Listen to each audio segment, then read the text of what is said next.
When your daughter's learning how to drive, you say, Híjole, here we go.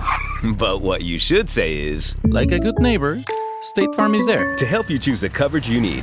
State Farm, Bloomington, Illinois.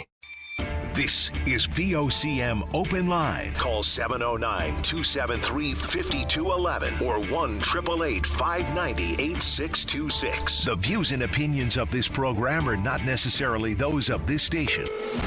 The biggest conversation in Newfoundland and Labrador starts now. Here's VOCM Open Line host Paddy Daly. Well, all right, and good morning to you. Thank you so much for tuning into the program. It's Monday, July the 7th. This is Open Line. I'm your host, Paddy Daly, David Williams. He's producing the program. Let's get the week off to a flying start. So, if you're in the St. John's metro region, the number to dial to get in the queue and on the air, 709-273-5211. Elsewhere, toll-free long distance, 1-888-590-VOCM, which is 86-26. So not every Canadian baseball fan is a Toronto Blue Jays fan. Obviously, lots of Red Sox fans and Yankee fans in my social circles. But how about those Jays? 8 straight now. They had a 7-game undefeated homestand. It's only the second time in franchise history where they've had a perfect undefeated homestand of 7 games or more. Way out. Well, a week ago, they were 3 games behind the Yankees. Now, 3 games ahead of the Yankees and the Tampa Bay Rays. Amazing stuff. Sticking with baseball. Congrats on pretty good results for Team NL U16 playing in the Atlantic Baseball Championships.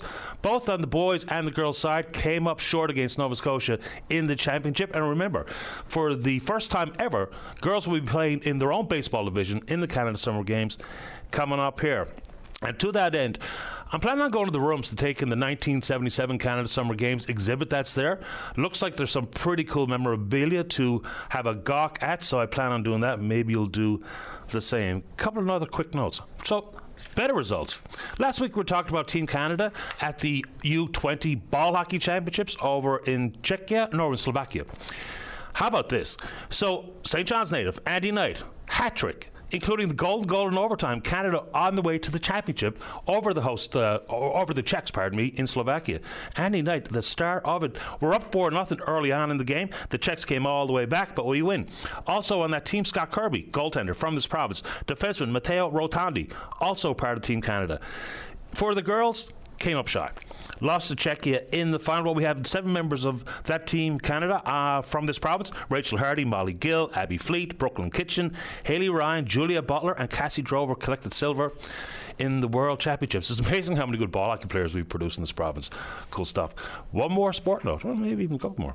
So congratulations to the member of the RNC men's hockey team. They were playing at the World Police Fire Games in Birmingham, Alabama. Bring home the gold. Second time they've done that. They won that gold back some years ago in Minneapolis. So congratulations to them. All right, this story, not even sure what to do with. I've had some people who are planning to volunteer in the Canada Summer Games and some families who are participating in the games, whether it be as volunteers or they have their son or daughter playing on one sport or another. It's the thought and the concerns regarding measles in the country. It's a crying shame we've arrived at a place where people no longer trust the MMR vaccine anyway. So apparently there's only 2 provinces in the country that haven't reported a case of measles in 2025. This province and New Brunswick. That said, there are huge outbreaks around the country. Over 3,526 cases have been reported of measles, have been reported so far in 2025. So the thought and the worry is, if these big events, and you know me, not in the mood to spread any fear, the concern being voiced in some corners is what happens if this type of event becomes the opportunity for a spread. Now, we have huge vaccination rates for measles, mumps, and rubella here in this province, but there are some people that can't take the vaccine for a variety of reasons. So now it's in the news, but we've had people reach out to us here on the program asking questions about that. Now, there's no mandatory vaccination required here for the games and any of the participants, but that's a concern that's been kicked around, and now it's made it into the news media. All right, there you go. All right, so last week we talked about a planned 10-year deep dive into children's healthcare. Dr. Leanne Allwood-Newhook is going to join us on the program a little later this week. People have been sending me questions about exactly what they're going to do in this Beacon study. I don't have the answers, but just a heads up, a program awareness is that Dr. Newhook will indeed be on the program a little later this week. Then tangentially, but maybe even directly, there's also a story in the media about the fact that when the cell phone ban came into being in the province's K-12 system, lots of frustration, lots of negative pushback at the beginning. And it seemed that waned very quickly. Change is the only constant, but change is hard. But apparently the Federation of School Councils thinks that it won't be a big deal next year. Fair enough. Add to that conversation regarding the 10-year deep dive into children's health care and what's going to be the needs into the future. They're not only looking at physical health, because we know we have the highest rate of complex needs regarding children's health care in the country. It's mental health. So you talk about the cell phone ban, which was basically about disruption in the classroom. But how do we factor that in? Look, I can't remember how old my boys were when we got them their first phone. And we know you see very little kids going around with their own smartphone, and you're the parent, you do as you see fit. But all you have to do is look at the Mental Health Commission of Canada. Between 2012 and 2019, the ownership of smartphones became extremely widespread. At the exact same time, anxiety and depression rates amongst youth more than doubled. So the concept of cyberbullying, sleep deprivation, your mental health, social media, self-harm, body image concerns. So how do we factor that in? Because that's a real tricky one to measure. Now, the Mental Health Commission of Canada has been very clear when they do their research, but they also admit there needs to be further research done. So how do we factor that into the 10-year deep dive? We'll see. All right. First comments coming from Premier John Hogan regarding the Auditor General's scathing report into the handling of travel agency nurses. And while we admit that there was a need for travel agency nurses, okay, and it's not about that necessarily. It's about how the invoice has been handled. So, like the Premier and Minister Crystal Howell talking about the fact that there's going to need to be further internal investigation, and if anybody has been proved to be complicit in signing off on these invoices, whether it be because they don't know what they're doing or the possibilities of fraud. Not my words, the Auditor General's word. If that's the case, is an internal review good enough? I mean, if there are specific examples that the Auditor General's team can bring to bear, shouldn't that be not handled inside the world of politics, not handled internally as a human resources matter, but simply passed directly over to the RNC? I think so. I don't know what the downside is there. People need to have faith.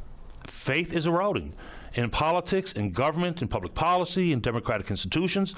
So let's get down to the brass tacks here, and let's just bring in the RNC if need be. And the RCMP are looking at what has been a Pride crosswalk, the rainbow colour crosswalk in Botwood that has been vandalised. And somebody took upon themselves to walk on it, walk of shame. Well, I think they probably meant to add an E to that, walk of shame. We can get into it from any angle that you see fit. But, when people ask, is there any real need for Pride celebrations, Pride weeks, or Pride months? Well, when people do stuff like that, I think very clearly, yeah, still required. I don't know why we've lost so much sight of, a little bit of live and let live. I don't know what's gone on here in that world, but the divisiveness has at all-time high, certainly from where I sit, in my perspective, but that's a conversation I want to take on. We can do it. Oh, just referring back to my Twitter box, and this is a very helpful account, to try to keep us on task with the topic of the need for a disabilities advocate. Some third of the population has some form of disability, and so there was 47 days. I'm just reading straight from a tweet from an account called Wheels STJSCI. 47 days since the Newfoundland Labrador House of Assembly unanimously approved resolution to immediately create a dedicated advocate for persons with disabilities. It's over 1,500 days since there was a related ministerial mandate on that front. There's no good reason why we don't proceed with a disabilities advocate. What the role will look like, whether it be mimics the child and youth advocate or the seniors advocate, all these offices do important work. But the representative representing a third of the population is probably a very, very good idea. Well, so thought all 40 members of the House of Assembly. Well, I guess 39 when the Speaker doesn't vote on that. All 39 voting members thought it's a good idea and we should proceed. So I know things can't happen overnight, but 1,500 days after the first ministerial mandate, 47 days since a unanimous resolution was passed in the House of Assembly, let's see where we are. I have not heard a cogent argument as to why we don't have a disabilities advocate, but if you want to take it on, we can do it. Another curious story that pops up in the news media is coming from Central. And this is a fellow named Matthew Castelline, I think is how you pronounce it, Grand Falls, Windsor. Curiously, someone sent me a picture of this exact piece of equipment. It's a motorized scooter, but it's fully enclosed and it looks like a little car. So the emailer that sent me along the photo said, this person has to be told not to drive that thing on the sidewalk. But Mr. Castellan goes on to say he's not allowed to drive it on the street, and consequently, it's on the sidewalk, very much like a wheelchair would be. You know, these bits of public awareness, I'm not going to get into individuals who may have been yelling at this man. He has a right to live. He has a right to be mobile in his community. And if he's been told that he is not allowed to have it on the roads based on the Highway Traffic Act, then where else is he going to operate it? On the sidewalk. And fair enough. To add to that conversation, a couple of things. For some of the electrified rigs that we see, scooters and otherwise, that do indeed operate and are allowed on the roadway, number one, if I have to wear a helmet riding my pedal bike, then I should absolutely have to wear one riding one of these pieces of electrified mobility scooters and otherwise. And also, I get this comment and question all the time. Should they have to get a license and insurance to operate on the road? I don't know. What do you think? Anyway, let's keep talking about it. And where are we with speed cameras? I think it's a good idea. I know many of you listening do not think it's a good idea, but I personally do. If it slows people down, even remotely, then it's going to be a good thing. I know we've gone to tender. There's a company that's brought it on board to be in charge of the operations and installation of these speed cameras, but I don't know where we are in the process, but what do you think? All right, a few more before we get to you. All right, so politicians of all stripes flock to the Calgary Stampede for the photo opportunity, and yes, an opportunity to speak to constituents where they are. People from all over the country will go to the Calgary Stampede. A few things. So the Prime Minister, Mark Carney, talking about this nation-building piece of legislation, Bill C5, and there's plenty of people that have concerns on it. Asked about specifically because when you're in Alberta, you're going to have to talk about pipelines. And he's basically said that it's likely that pipeline will be part of this fast-tracking for what's in the nation's best interest. At the exact same time, I see people, especially on social media, saying, well, the Prime Minister will do everything possible to put in all these hurdles that cannot be cleared, and consequently there will be no pipeline. Is there a private sector pitch or proposal for any pipeline anywhere in this country at this moment in time? We know they're talking about some LNG advancement in the province of Quebec, which is interesting. But is there any actual private sector proposal for a pipeline heading in any direction from Alberta or anywhere else in the country? Not that I can find, but if you know of one, send it along so we can see a few details.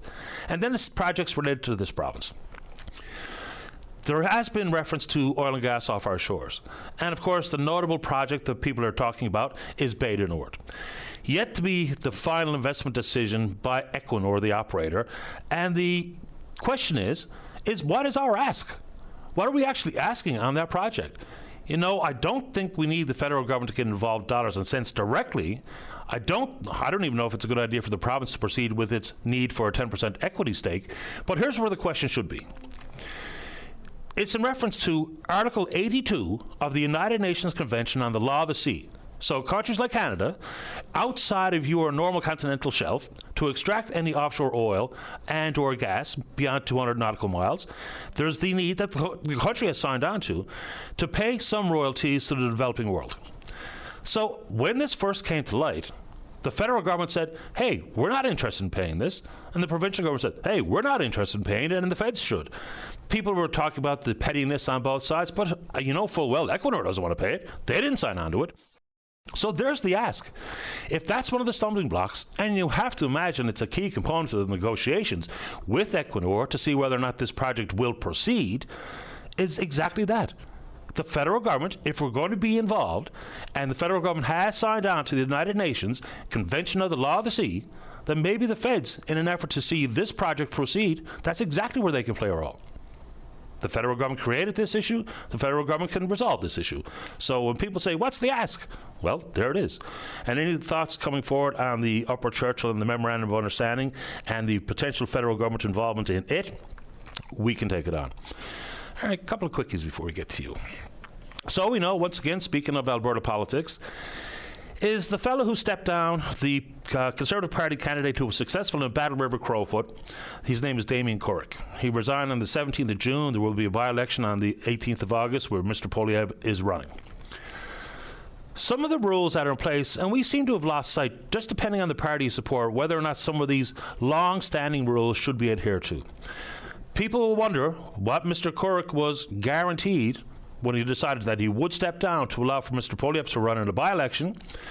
Now, all of a sudden, we've been told that he's been announced as a principal, which is just a fancy word for lobbyist, to work with a Toronto-based consulting firm, a lobbyist group, Upstream Strategy Group. The trick here is he's directly involved in government relations. The rules are pretty clear. There's a 5-year cooling off period when you leave politics before you can get into a job like lobbying the federal government, working in the arena of government relations. But no one seems to bat an eye. Look, for me, I don't care which party it is. If there is rules for very good reasons as to why that cooling off period needs to be in place, then how come we're just saying, oh, okay, no big deal? Because it is a big deal. Because remember, governments will change hands. The party that you prefer will not always be in power. And so if we don't apply the rules across the board, then we are just asking for a major league nightmare into the future, because your favorite party will not always be in opposition, your favorite party will not always be in government. But apparently, this is not a big deal, we're told. All right, a couple more. So the deadline for the self-imposed deadline of July the 9th for the Americans to sign all these trade deals, which is proving to be a little bit harder than people thought, because of course it is. It's a complicated world. A lot of it began with the fentanyl. Should this country do better regarding border security? 100%, absolutely. So let's talk about some of the new reported numbers up until the end of May, as reported by the United States Customs and Border Protection. Let's see. The news story refers to it as a relatively minuscule amount of the deadly drug, but only a little bit can kill thousands. So 0.5 kilograms or less seized, before a jump in April and May when officials captured 6 and 14 kilograms, respectively, at the Canada-US boundary. When we compare to the Mexicans, or the Mexican border, how we're being treated the same in this conversation is remarkable. The U.S. has captured 26 kilograms compared to the 19.5 kilograms taken over the previous 12 months. Mexican officials and border security representing the American government so far have seized 3,700 kilograms of fentanyl this year at the Mexican border. That can kill hundreds of thousands of people. So some of the rationale for entering into these tariff-based trade wars was based on nothing, and now we're finding out in short order that it's much more complicated than people think it is. Now, we can get into reciprocal tariffs and all that kind of stuff if you're so inclined, but there's nothing but tons of issues and items that we can talk about this morning.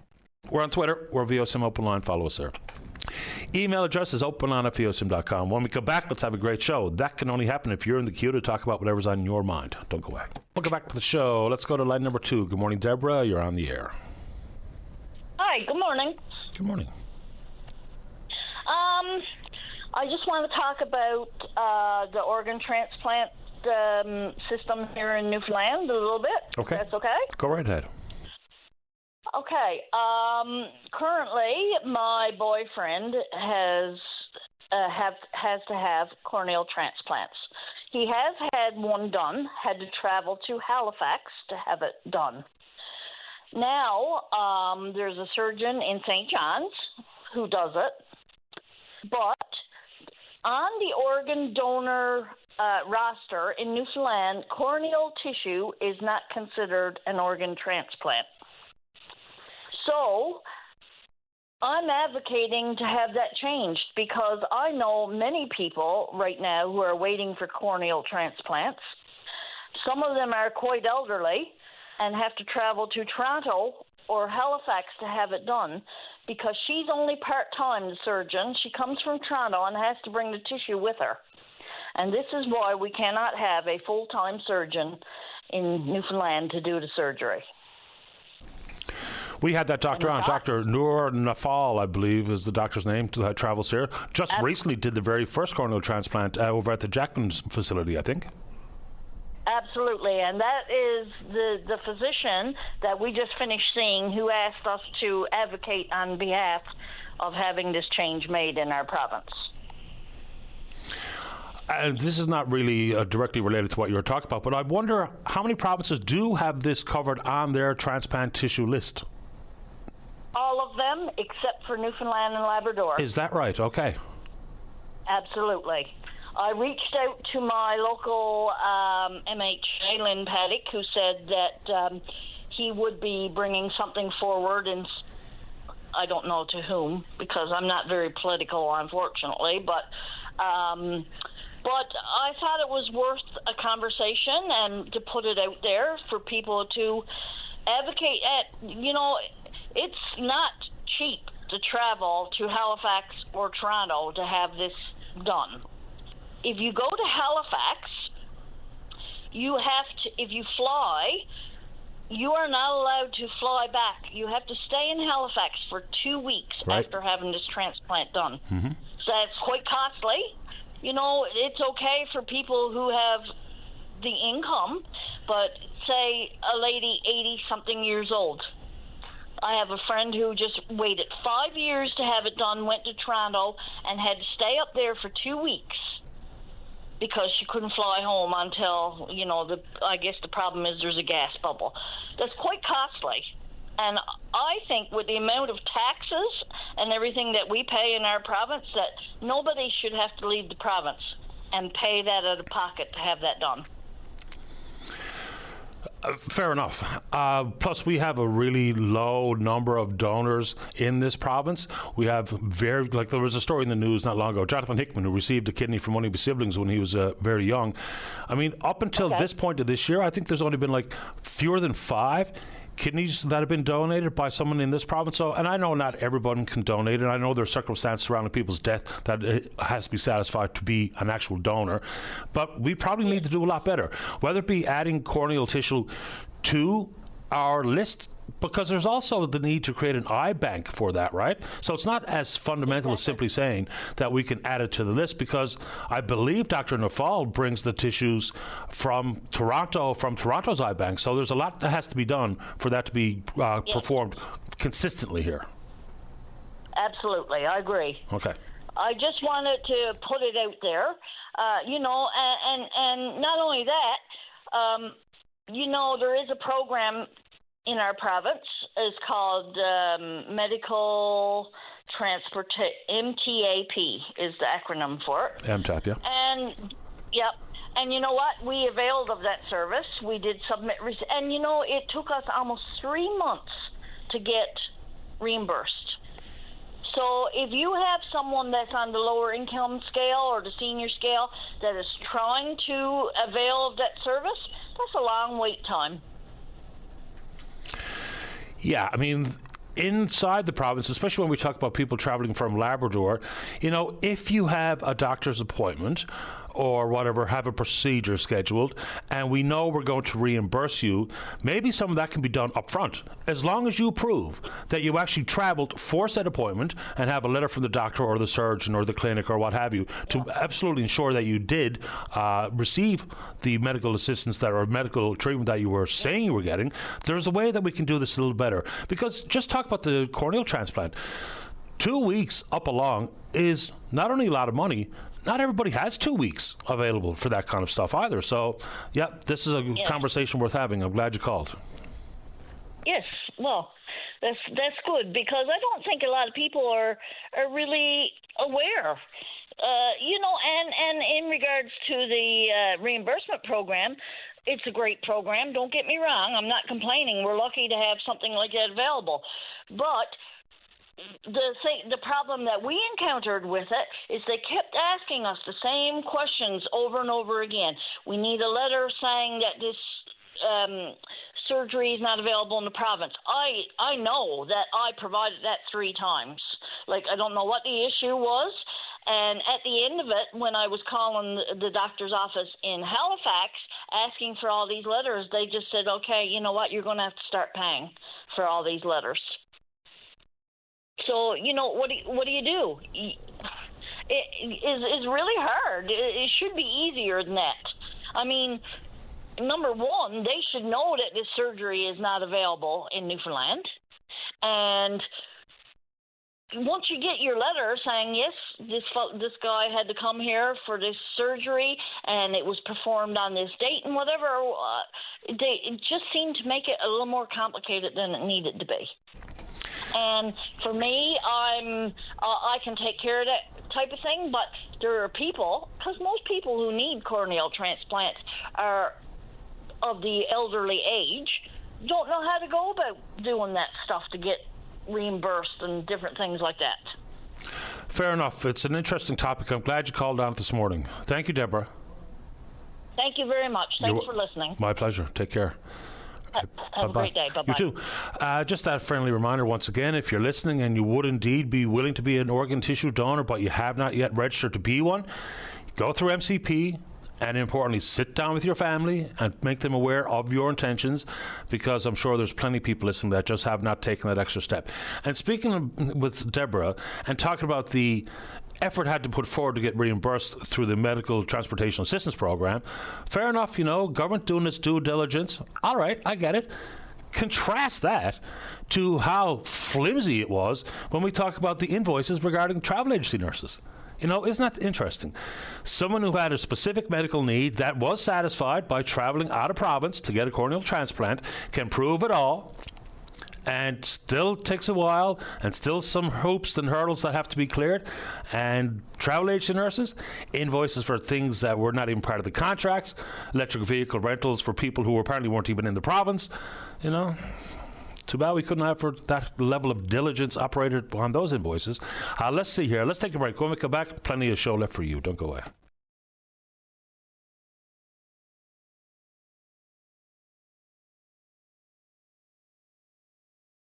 Welcome back to the show. Let's go to line number 3. Eric, you're on the air. Good morning, Paddy. How are you doing? Doing okay. Thank you. How about you? Oh, pretty good, sir. I'm calling today, Paddy boy, about the insurance premiums.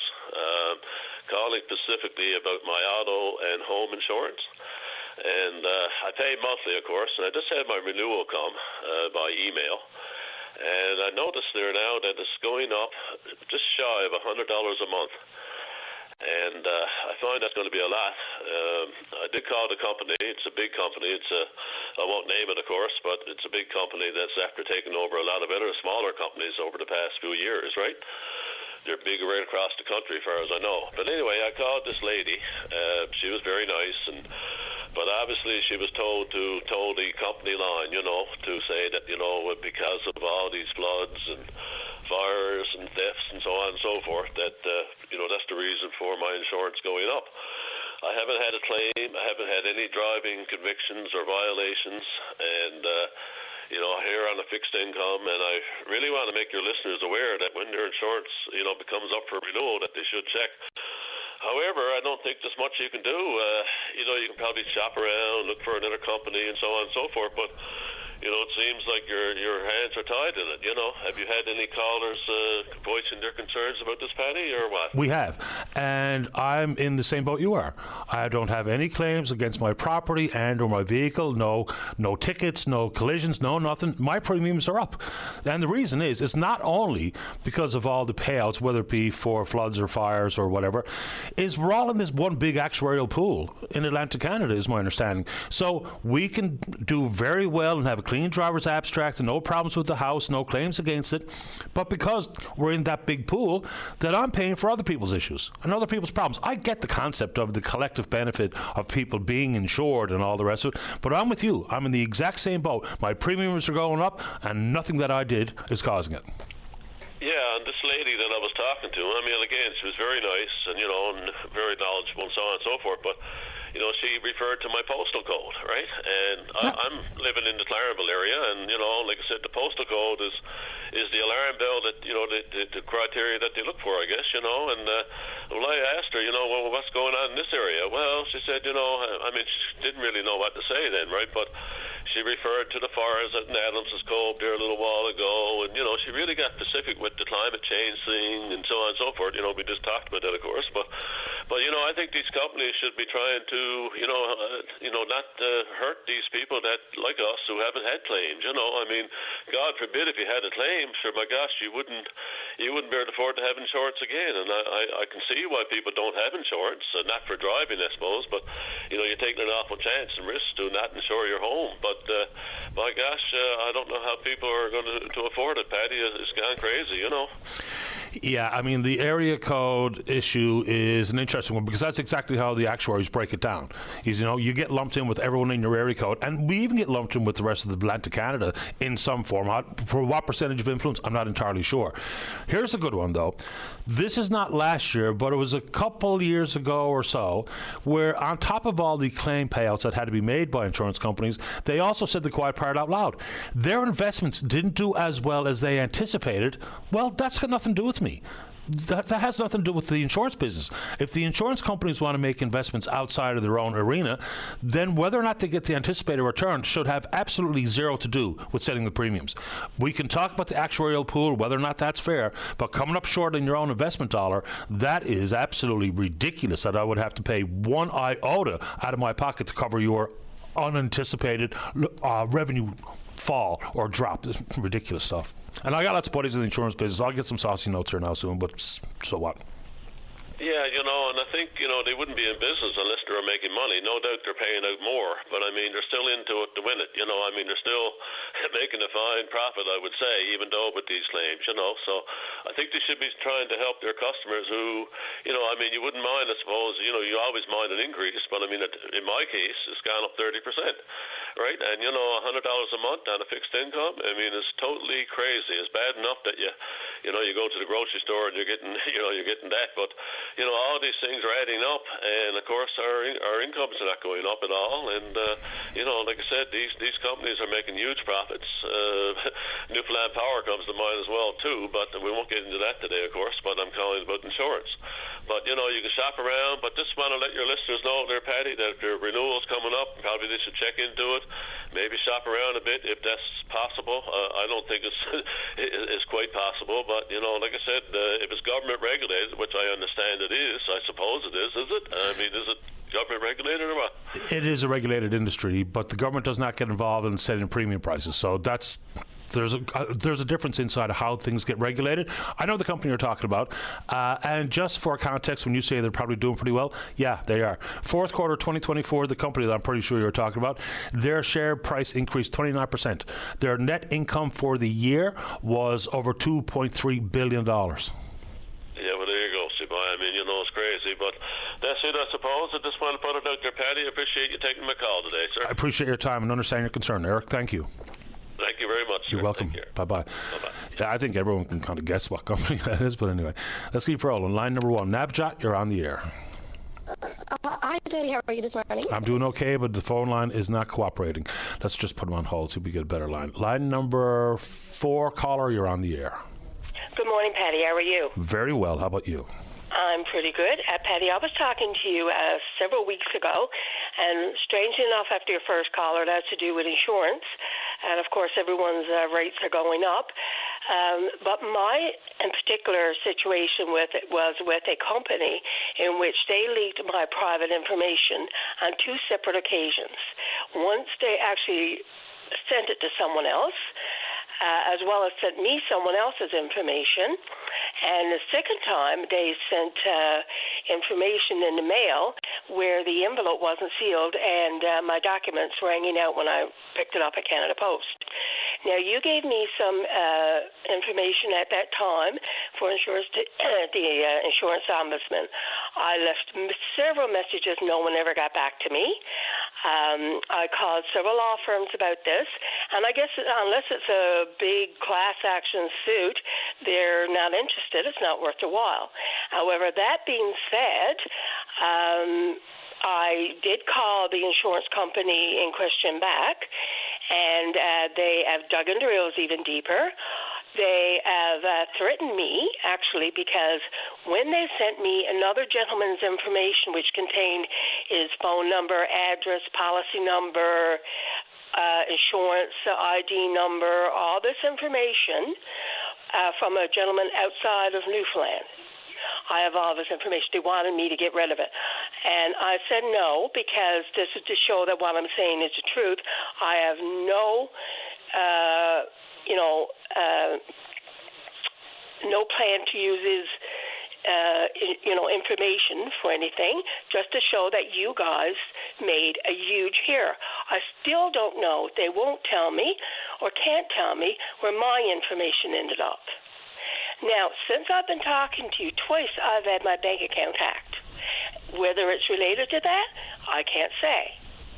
However, when you call this particular company, the first thing you hear, we take your privacy seriously. Right. Go press this number to find out how we treat your privacy. Poppycock. Now, the second incident, they sent me paper information. Again, it had all of my address, policy numbers, ID numbers, everything on it. When it came, the envelope that it was sent in had not been sealed. They claimed that was in there on Canada Post that opened it. But, Patty, if I showed you this envelope, the envelope was never sealed in the beginning when it left their office. So that's twice they have paid, played with my personal information. I don't know what this other gentleman has done because I don't want to contact him. I don't feel it's my place, even though I do have his phone number and email, but I don't feel it's my place as a person to call him. So if this has happened to him and this has happened to me, how many other people has this happened to? So for law firms who won't take a case, apparently, unless it's a class action, if you put a call out, is there enough for class action? How many more companies are doing this? We're hearing all the time about people losing money. Like I said, my bank caught 2 hacks now since this happened on my account. That I have had to go to my bank and redo every single account, change all my account numbers, everything, shut everything down because there was an attempted hacking. It never happened before, but it's happened since then.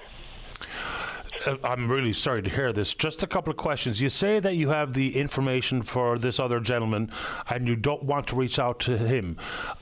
Why not? Because I think he'd probably be very happy to know that, someone who's going to guard his private information is not going to share it, and just so he knows that his privacy has been compromised. And the reason why I haven't till now, Patty, to be honest, is I was hoping to get someone who would legally represent me so that it could be done in a legal way, okay, rather than me just calling up out of the blue and saying, listen, you don't know who I am. I could be anybody. But, I don't know what they've told him at this insurance company. I know what they've told me, and none of it has been very pleasant. I've basically almost been threatened, of what dire consequences I will face if I don't get rid of this information. So I'm just keeping it there, hoping to be able to pass it to an attorney or someone who would deal with it properly. I really shouldn't have this information by rights. No, you shouldn't. So, right? But yet, it is the only evidence that I have to show what they did. So if I get rid of it, I have nothing. But I don't want to just willy-nilly call this person up. I would rather, pass it to someone with some form of an authority who would say, we're contacting you because this person received your information. So did you just try to contact the General Insurance Ombudsman Service? I called the Ombudsman, yes, and the number that you gave me, I left several messages. No one got back to me. I've been calling everywhere I could call about this. Okay, I'll just throw another couple of entities at you and see if you've tried this. So the Financial Consumer Agency of Canada, that's at the government level, and they deal with all of the federally regulated insurance companies. So they have a complaint process that might be a little bit more accessible or helpful than the General Insurance Ombudsman Service. So that's the Financial Consumer Agency of Canada. There's also a Canadian Council of Insurance Regulators. They do indeed exactly this, walk people through step by step how to file a complaint against an insurance company. So those two entities. I did contact them. Okay. Got no response. Unbelievable. Yeah, no response. And like I said, if this was 2 separate times that my information was, as far as I'm concerned, from the time that left, I think Nova Scotia is where it came from, to Newfoundland. I don't know how many hands that envelope passed through. I have no idea. And like I said, they tried to pass it off, say it was Canada Post's fault. If this was an issue with Canada Post, we'd be talking about Canada Post. It wasn't their fault. The envelope was never, ever sealed. And like I said, you did give me that number, the last one you gave me. I called them as well. I've gotten no response from anyone. This is why I'm calling back, and I'm so frustrated with this.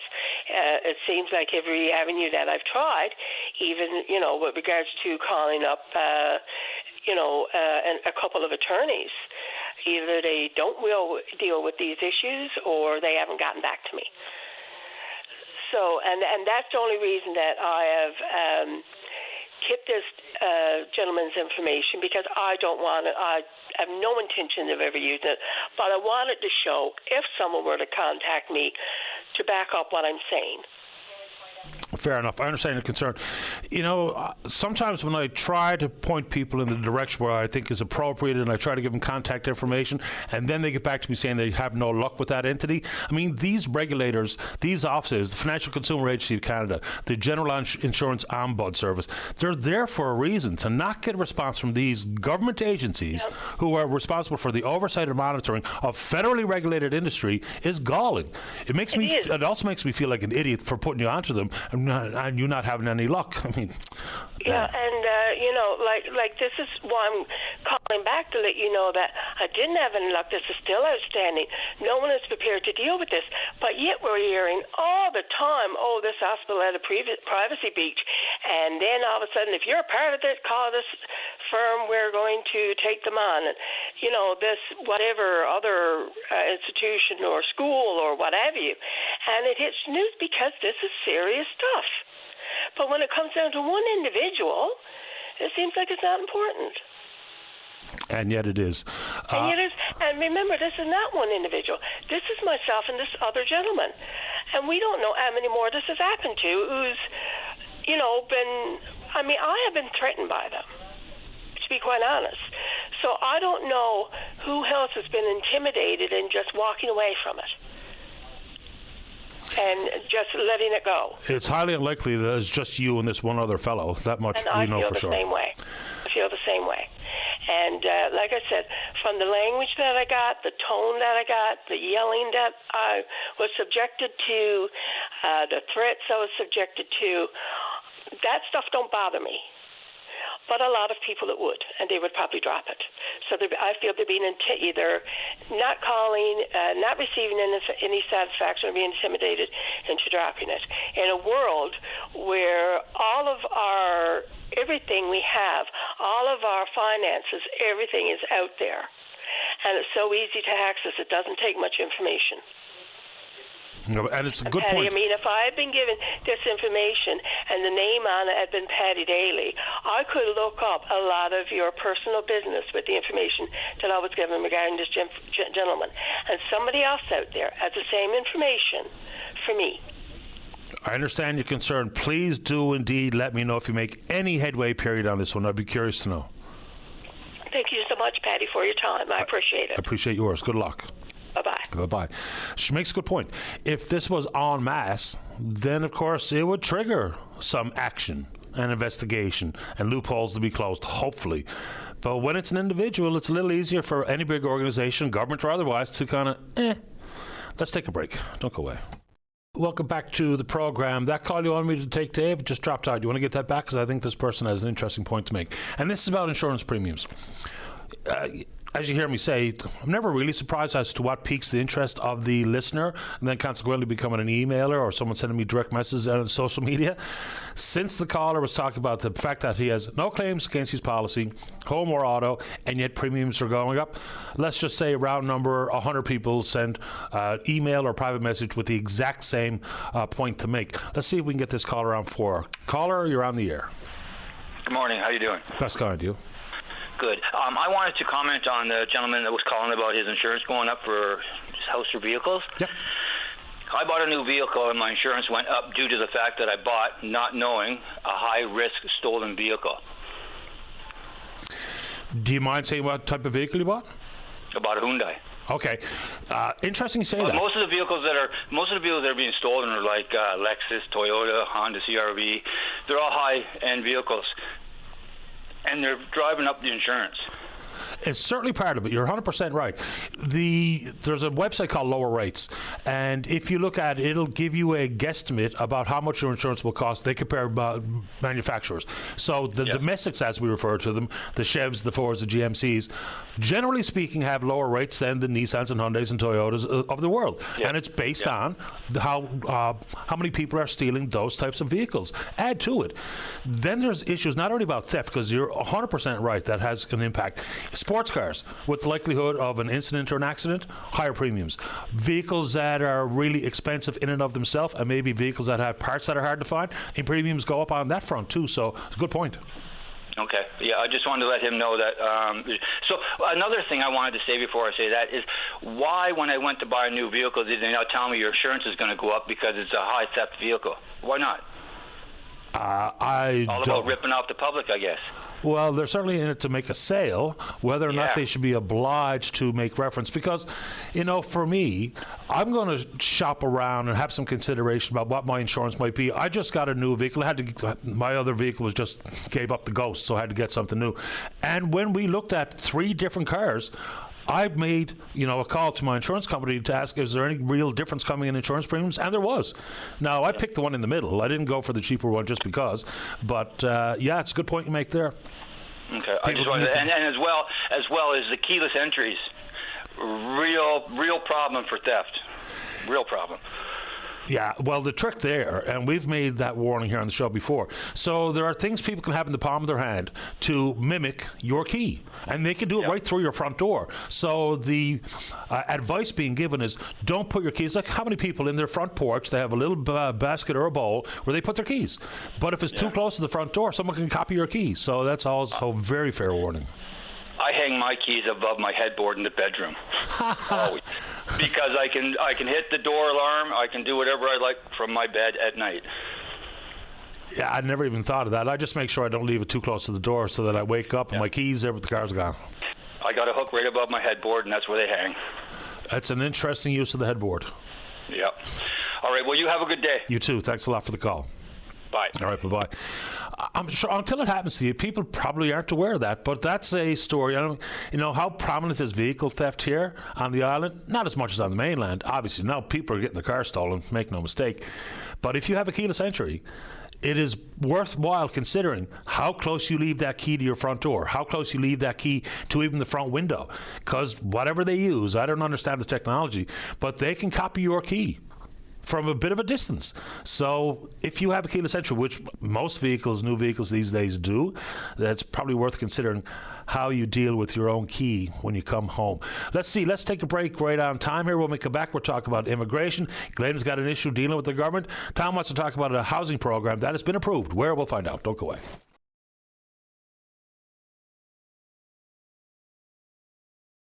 Welcome back to the show. Let's see if we have a better line on 2. Good morning, Navjot. You're on the air.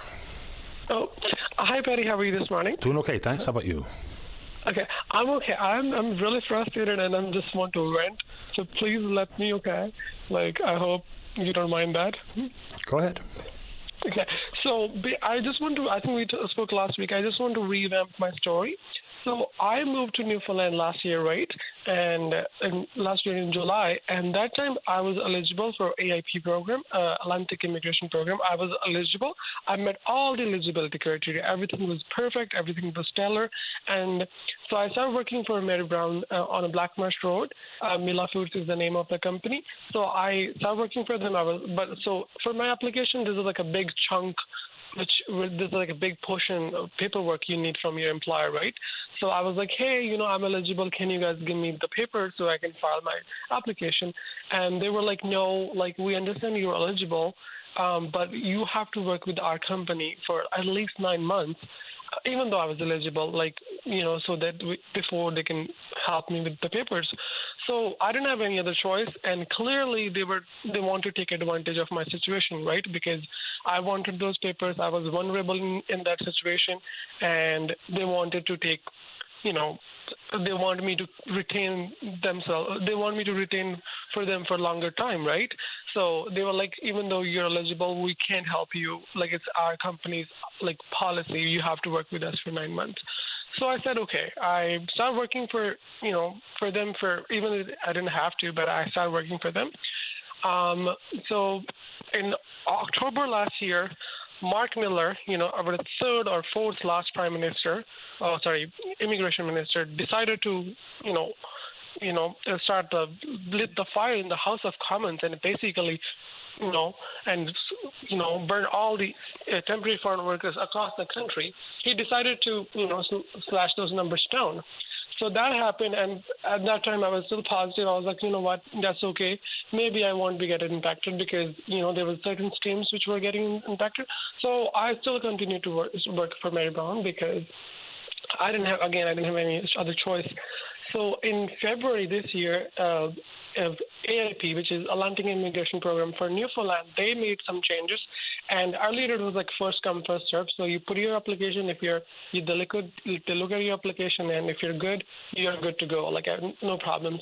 But now you have to submit an expression of interest. They call it EOI, which means expression of interest, right? So you submit that, and after that they send you, they look into that, and they send you ITA, like it's called invitation to apply. You get that, and then only you can apply for your application.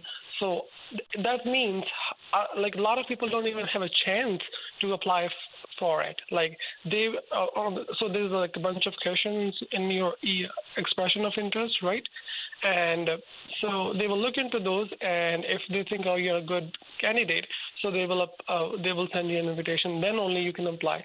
So that means people won't even get a chance to apply. And somehow, I don't know, it was by mistake. I don't know, what they were thinking. I got an invitation to apply, right?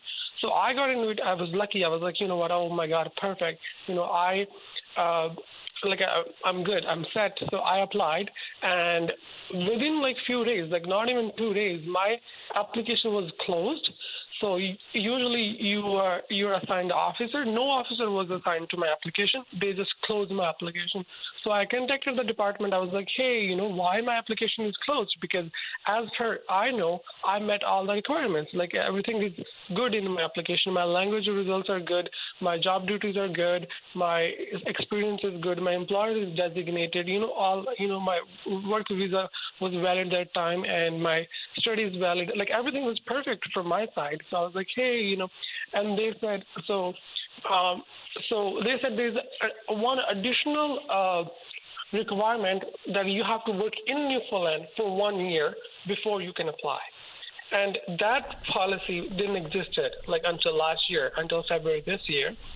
So, and it's not on their website either. So how a potential candidate will know if they are eligible or not?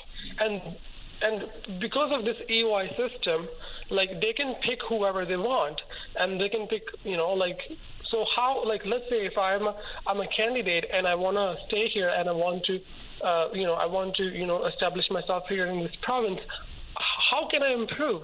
Because I have no idea, because let's say I can learn French, or maybe I can get a good language score, right? Or maybe I can change my job, but there's no information in public domain or posted on their website which tells people. So it's not fair for the clients. It's not fair for us. So we can just submit an expression of interest and just wait there and cross our fingers. Oh, I might get selected or I might not. Yeah, that's... Are you there? I'm listening. So, a couple of things. When the rules change, whether it be for temporary foreign workers or student visas, what have you, those who were brought in and one set of rules should be grandfathered in when rules change. I mean, it just makes sense. I mean, it's hard enough for me to keep up with all the changes to government policy, provincially and or federally, but just imagine if you are said newcomer, and regardless what silo you've been admitted in, when the rules change, they certainly change for the next wave. And that's how I thought it worked. 100%.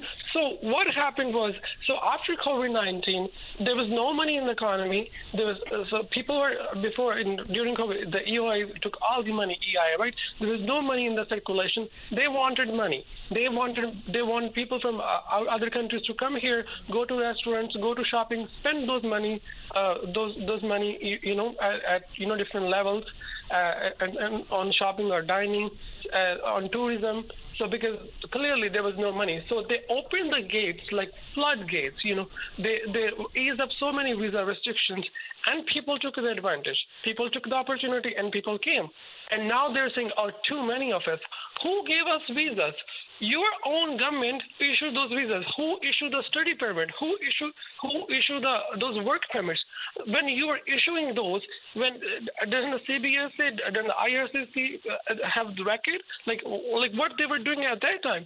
If I am inside Canada because I was led by that immigration officers, because I was led by the border agencies, I didn't just appear to be in this country. I bought my plane ticket. I paid to be here. But so it's all about dollar. At the end of the day, it's not about inclusion. It's not about diversity. It's not about multiculturalism. It's about the dollar. So as an international student, you came. You pay 3 times tuition fees, which is way higher than Canadian, students. And so what happens? That money funds those universities. That money funds those programs. That money funds those research institutions. So I clearly pay the same, say, 3 times more money for the same level of education which other people paid, right? And I got the same degree. What am I going to do with that degree? I can't even find a job with that degree. Okay, hold on a second.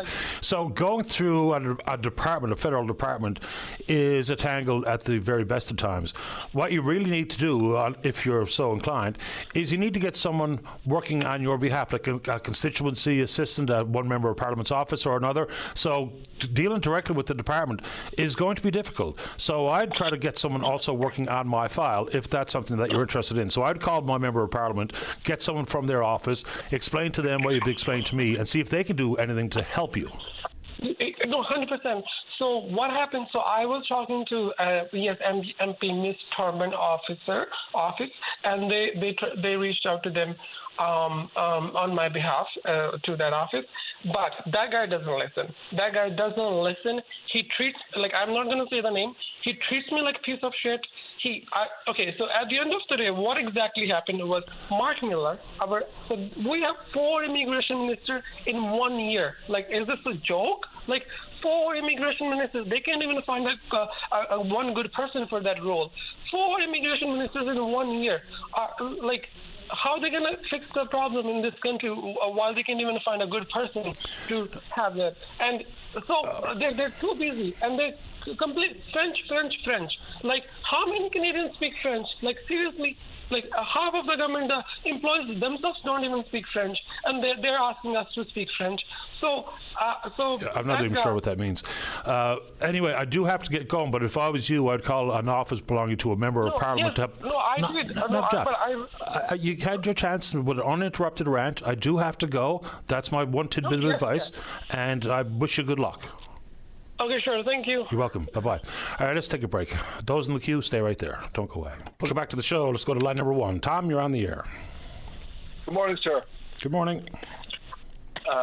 Patty, I normally call bitching and complaining with bad news and everything, but I thought I'd touch base with you this morning to let you know I was with some good news. I had an early morning meeting this morning with Minister Abbott and staff of Newfoundland and Labrador Housing.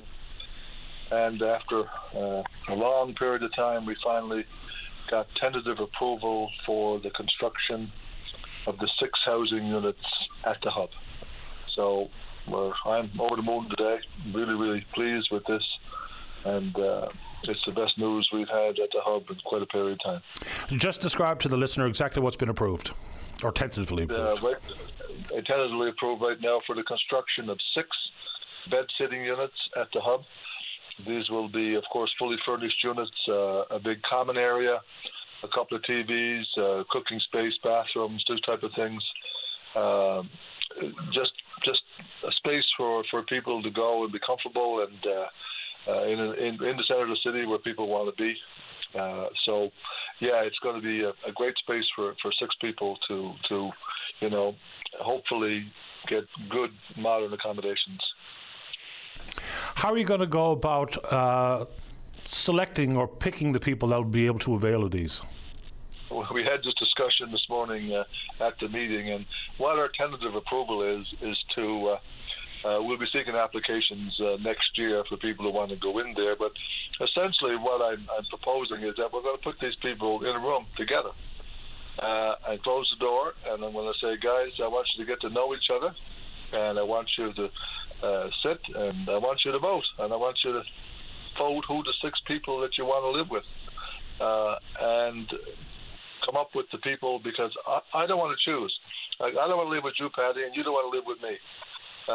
So you got to have personalities that are compatible, and that's what I'm hoping that will happen here. I don't know if that will work, or if we'll have to do some kind of a screening program or something of that nature. But I'm hoping the people themselves will choose, who they want to live with. Yeah.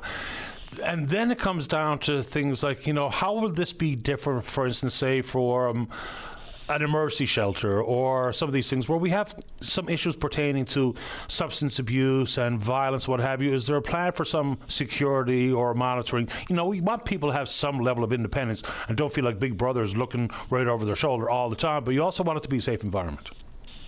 We do, and again, with those discussions we had this morning, and they're being developed as we speak right now. They're at our building. We're there, basically 16 hours a day anyway. My cleaning staff will be going in, cleaning the common areas and things like that on a daily basis. And we'll be monitoring and being selective, even though the people may choose themselves. Like our board president this morning said that he wants this to be an alcohol-free thing, and I agree with him. I don't like dictating to people what they can do in their own homes, but alcohol and those type of things lead to confrontations. So it's going to be a development process, and Billy Earl is on our board. Billy runs a lot of these places, and we look to him for his guidance as to the type of advice he could give us. And I've spoken to him as a board member. So it's going to be a work in progress, but hopefully, I know we're going to run into some problems, but hopefully the good will outdo the bad. Hopefully so, and congratulations on this tentative approval. Long time coming. It has been. Thank you very much. Appreciate your time, Tom. We'll talk to you. Thank you. Sounds Bye-bye. good. Bye-bye. There we go. There's plenty of other proposals out there, whether it be like daycare centres or affordable housing units. Sometimes the bureaucracy moves at a snail's pace, obviously. Let's go to line number 3. Glenn, you're on the air. Hey, good morning, Patty. Thank you for taking my call. No problem. CRA, I think it'd probably be easier to get laid on the moon or something than to get hold of them. My partner, who is child voters, she needs information from CRA, and she's been with them for a month, and we're on the Bjorn Peninsula living, and I'm trying to figure out, do we have to go to the sounds, or would that be a waste of time? Can't get anybody online with CRA, with her account. Went up to Service Canada the last time we were home at Gracetown. I guess with. Yeah, our connection is terrible, Glenn. Can you just shuffle around somewhere, see if we can't get a clearer connection so we can hear you? Oh, okay. Let's try there. Ready? Okay. How's that? That's a little better. Go right ahead. Maybe if I take you off. Okay? Yeah, let's just keep trying. Go ahead. Oh, okay. You got me, Patty? I got you. Okay, so you're having a hard time contacting CRA. Yeah, because the other problem that we got in Newfoundland too, living in Russia, there's no internet or the only way you can get on our cell phones here is to connect to the internet, and that's kind of, you know what I mean? Mm-hmm. Yep. But like I said, she's been trying. Do you have any information? Like, I know from listening to your program that you've had people call that are trying to deal with CRA, and I was just wondering if you guys may have heard something. I don't know, maybe a homing pigeon they can send from Ottawa to give us the information. I'm not sure, or to try to call. Impossible. It's just one big circle of forget about the Just no, we don't want to talk to you. Quick question. Do you have a CRA account, an online account? Yes, we're trying to get on it, but it keeps tossing her off. Because that's my go-to piece of advice. Trying to navigate a phone system with press 1, press 2, up and down the line, and the wait times, it's just infuriating. So a CRA account is a much better option. What do you mean? And she's tried to her banking, because sometimes you can go into your bank to get on with CRA, and nothing. So what does that mean, though? They won't allow the account to be created, or what? It just basically keeps telling you the same thing that you just can't get any information, Patty. You know, you can sit there and do this. We've been doing it for a month, trying on the phone, can't get anybody on the phone. I think I heard on your program, call early in the morning because they have different time zones where they take so many calls or something like that. But that's a nightmare. We've been doing that for a month now, and we've been trying to get onto her CRA account. She keeps getting kicked off that. Can't get a hold of anybody to get some information. Like, I guess we're going to have to hop in the vehicle and go, maybe they can't do anything. I don't want to pry into your own personal business, but what sort of problem or what sort of issue are you trying to deal with CRA on? The issue is, but it's if she doesn't have her taxes filed, because this is what it's all about, income tax. And her pension she won't get. Old age pensions, I apologize. And Canada pension. Yeah, prerequisite to getting a government check is filing your taxes. Regardless what it is. What do you do? What do you do? I don't know, because I'm not entirely sure, and the connection's not helping either. But so she's unable to file her taxes, or what did you tell me the problem is? Absolutely. She's unable to file. Based on what? Patty, it's not that complicated when you think about it. Just as CRA, whether by CRA account or to talk to somebody in person. It's as simple as that. I don't think I'm alone. I'm definitely not, because I'm right. Yeah, Glenn, I'm going to put you on hold. Dave, can you speak with Glenn and see if there's a landline we can reconnect or something? Because I'm only getting half the story because the connection is just so poor. All right, let's take a break and see if we can clear that up. Don't go away.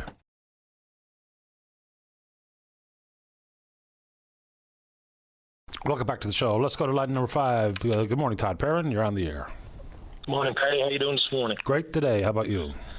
Oh, not so bad. Patty, thought I'd take the opportunity before everybody gets into summer activities and vacations and enjoying what will hopefully be a nice period of good weather and lots of stuff going on around the St. John's and region across the province, just to remind folks of my candidacy for Ward 2 in downtown St. John's in the upcoming municipal election. It's obviously it's election season in the province everywhere, so there's all kinds of candidates flying around, municipal and provincial, and just want to take the chance, like I said, before folks kind of, go after their campers and whatnot, just to remind people that look for my name on the ballot in the fall, and I look forward to talking to folks over summer and hopefully getting elected and working for the people of downtown St. John's to make St. John's a better place. Let's talk about some specific issues. So you and I have talked many times in the past, obviously. So where do you want to focus the conversation this morning? Well, I think one thing that's particularly of interest to Ward 2 is the relationship between the province and the city. I think that I've talked to a lot of folks over the last number of years who suggested that relationship is not always very, very smooth. It's not always super constructive. Obviously that can evolve with personalities and whatnot. But, a lot of the issues that come to fore for Ward 2 right now, safety and security, and, of course, the mental health addictions and homelessness and housing. The vast majority of that really are provincial issues. The city does not control the police force. Obviously, that's the province. The city does not control the mental health system. Obviously, that's the province. So, when these acute problems are having such a strong impact on the municipal residents and the downtown businesses and the downtown liviers, when there's a level of government in between, the city being able to do much, they have to go talk to someone at the province, and all of that rigmarole that happens in those types of bureaucracies, it does not lead necessarily to swift action. And especially if that relationship is, for whatever reason, is not fluid or smooth or whatever. So I think that, a stronger cooperation, a stronger line communication between the province and the city is imperative at all times, but particularly now for Ward 2, given the specific challenges that seem to be at the top of everybody's list for what's happening in this particular part of the city. A lot of these issues, look, I know that every level of government has a role to play. Municipalities, though, don't quite have the levers to pull on some of those big items. So what are your suggestions should be handled inside council chambers? Well, I think that there's a lot of conversation gone on over the last number of years about the City of St. John's Act and the province, making amendments that allows the city to have more power in certain areas and whatnot. I think certainly a conversation around city police force and, the city having more input control over how the city gets policed, where it gets policed, all that kind of thing. Because, if people are having issues in the downtown or, residents are having issues that require police involvement, they're not calling their MHA largely. They're calling their city councillor or they're calling the city or obviously calling the RNC directly. But those issues are very direct on the ground. And befall at the city's feet a lot of times. And then what do they have to do? They have to pick up the phone and call someone in, the minister's office or call someone at the Confederation building. So it just creates, an extra layer of conversation that, maybe that doesn't necessarily need to happen if the city had more control and more involvement, in that phase of things. City police forces are all over the place. I know our jurisdiction is not the same as some of the bigger centers, but, having the city to be more directly involved in some of that, I think, is something to consider. What that looks like, obviously, is a conversation, but I do think, given the imperativeness of what people see and feel in our downtown relative to health issues, mental health issues, addictions issues, and safety and security, the city needs to be more plugged into that, and this province needs to facilitate that. Yeah, fair enough. Anything else you want to add this morning, Todd, while we have you? No, like I said, Patty, just kind of wanted to remind everybody that we're out here. Lots of candidates out running around over the summer. And again, when your ballots come in your mail, make sure you vote, make sure you get involved. I think a lot of us are concerned there's going to be a lot of apathy around with the election fatigue and all that kind of stuff. But it's a very important thing to strike your ballot and try to get the right people in there to move the thing forward, accountability and all that kind of stuff, and try to make some action happen and rubber hit the road. So we're all about that on this end of things, and hopefully we'll talk to folks over the summer, and thanks for your time. I appreciate your time. Good luck on the trail. Cheers. See you, Todd. It's Todd Perrin, running for City Council. We've had a bunch of people, announce their intentions to run for council positions. I see Danny Breen intends to run again to be the mayor of the city of St. John's. The hope is that through various campaigns, whether it be municipalities, Newfoundland and Labrador, is that not just in the big urban centres will we see people coming forward, because we know there's going to be a challenge for the mayor's chair out in Corner Brook, and whether anyone challenges Danny Breen here remains to be seen. Hopefully some of the smaller communities, because in years past, we've seen some pretty low numbers, and in some communities didn't have enough candidates running to fill all the chairs in council chamber. So if you are a community-minded person and are so inclined to have the time and the energy, consider putting yourself on the ballot. Let's keep rolling here. Let's go to line number 4. Good morning, Mike. You're on the air. Good morning, Paddy. Good morning to you. Paddy, I'd like to comment on the abuse of the anonymous phone calls. There is a need for people calling for anonymous phone calls, but when you've got people that are abusing this and lying onto the police net stuff about it, and there's no recourse for the person that's lied about to do anything about it. And then the police have a record of that phone call there that, you got an anonymous phone call about you for doing something illegal. And it's not right of what's going on here. And here lately has reached the forefront with me for two or three instances. And it was like Saturday. I went out fishing. And I was out fishing and whatever, going along, and I get a phone call. And they said, we got a report of you drinking out on the water. And I said, well, I laughed at it or whatever. I said, who's this? I said, somebody carrying on. I thought it was a joke and that, whatever. And they said, no, they said, this is the RCMP. And he identified himself and that, whatever. He said, we got a report of you drinking out on the water. I said, bull, like, this is ridiculous. Nobody's seen me out on the water or nothing else or doing anything. And I wasn't drinking. And anyway, they asked me when I was coming in that and whatever, but these people are using this. This is not the first time for this person. This is 100 phone calls that he's got to the RCMP with never any charges being laid against anyone, and multiple people, not me as an individual. He's like it with everybody. And here lies the problem that when you've got somebody like this, now, I called the RCMP about this morning of getting investigated. Hello? Yeah, go ahead. Yeah, no, the phone went funny. Okay. But anyway, they said, no, there's nothing that they can do about it and that and whatever. But I asked them about it, but he said, wait, now I'll check the record. So they got a record there now of me drinking on the water, not true or nothing else. But it's there now into the police files. And here's the person who illegally made a false report, wasting the time of the RCMP, come checking out me, trying to find me on the water, waiting for me to come in and all this stuff.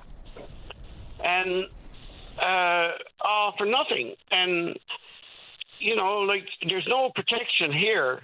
Like, the anonymous caller is protected, but I can go and make up whatever I want about you, make out a police report anonymously, or about the judges or the police or anybody else, and there's nothing anybody can do. And I don't think that this is right. And like, by rights, anonymous callers are supposed to be accurate and reliable and that and whatever, but they're not.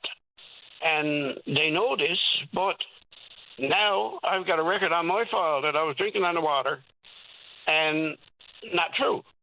So what can I do about it? Nothing. And here this person is free to do it again and again and again, which is what they're doing. And it's not this only one. There's a lot of people doing this. And they're making a mockery of the justice system and the importance of these anonymous callers to protect somebody, especially in a major crime issue and that or whatever. So basically, it's something like if a person was accused of rape or whatever. Now, once you get a false report from a woman who wasn't raped but makes a claim, that puts a black eye then on all the other women who legitimately complained. So this is doing the same thing now with these anonymous callers. When somebody is wasting police's time, they're lying, doing everything, it's destroying the value of the judicial system into disrespect. And I think that something needs to be done that, you know, with an anonymous caller, is that if you're lying and giving a false police report, it should be looked into. And, you know, it's a protection for the innocent. And in this case, it's not being done. And reliability of it and everything else with these anonymous phone calls has gone to the point now, as far as I'm concerned, to the ridiculous. Anyway, that's my spiel. And I appreciate you making it. Thanks, Mike. Thanks, bye. You're welcome. Bye-bye. I mean, there is such a thing as the potential to be charged for filing a false police report. We know that to be true. How often that happens remains to be seen. Plenty of reaction to the thoughts of creating a municipal police force here in the city of St. John's. They do indeed have them in other communities. Mount Pearl has a force, and Portugal Cove St. Philip's set up for the specific purpose of things like monitoring and pulling people over for speeding in that particular area, because the roads are ribbon thin in that part of the province. So I was down there not that long ago, and it was absolute racetrack. And the roads are windy and hilly, but people don't seem to care. Let's take a break. When we come back, what's up next? Well, that's up to you. If you're in and around town, 709-273-5211. Elsewhere, toll-free long distance, 1-888-590-VOCM, which is 8626. We're taking a break, and then we're coming back. Welcome back to the show. In a relatively harshly worded email about speed cameras and my comments on them earlier in the show, basically asking the question, why am I in favor, so to speak, of Big Brother and further surveillance, what have you? I get that concept, and I've said countless times on the show, I want government to stay out of my bedroom. You know, that all catch-all phrase that people use so frequently. But in the world of trying to make the roadways safer for me and you and the people who belong to us, members of our family, and the general motoring public, something has to give. I mean, the number one contributor to the danger that I see out there when I travel around just this neck of the woods is the aggressive, dangerous, and very fast driving. So if we can't have a cop car on every corner, because nothing slows you down like a police cruiser, but hopefully the only reason I'm in favor of speed cameras, period, is that I just hope it slows people down. That's all. So just think about the 3-month pilot project last summer at Paradise Mount Pearl. 3 months, over 90,000 warnings had to be issued. Now, they didn't come with a monetary fine. This year they will. So hopefully, and yes, you can make all the arguments about, well, people aren't going to pay the fines anyway, and we can indeed do something about that. But if it slows people down, that's just good for all of us. You know, the question about, well, what about if it wasn't me driving the car? Well, that's between you and the person you loaned your car to. And then it's about the possibility people won't pay. Remember, it's this government, not that long ago, talked about trying to implement something that if you cannot or will not pay, then you'll be obliged to conduct some sort of community service. And that can be administered through a court. Now, it comes with some liabilities that have to be covered. It does come with a potential price tag for supervising and implementing. But if it makes people pay up in some form or fashion, whether it be cleaning the graffiti off a wall downtown or cleaning up the needles or cleaning up the garbage, whatever it is, there's ways to address some of these concerns people have. But I think the speed cameras, the hope anyway, is that it'll slow people down. I don't know what it's like where you live and where you drive, but around here, it's madness. Absolute madness about how quick people are driving. Then you talk about the concept of distracted driving.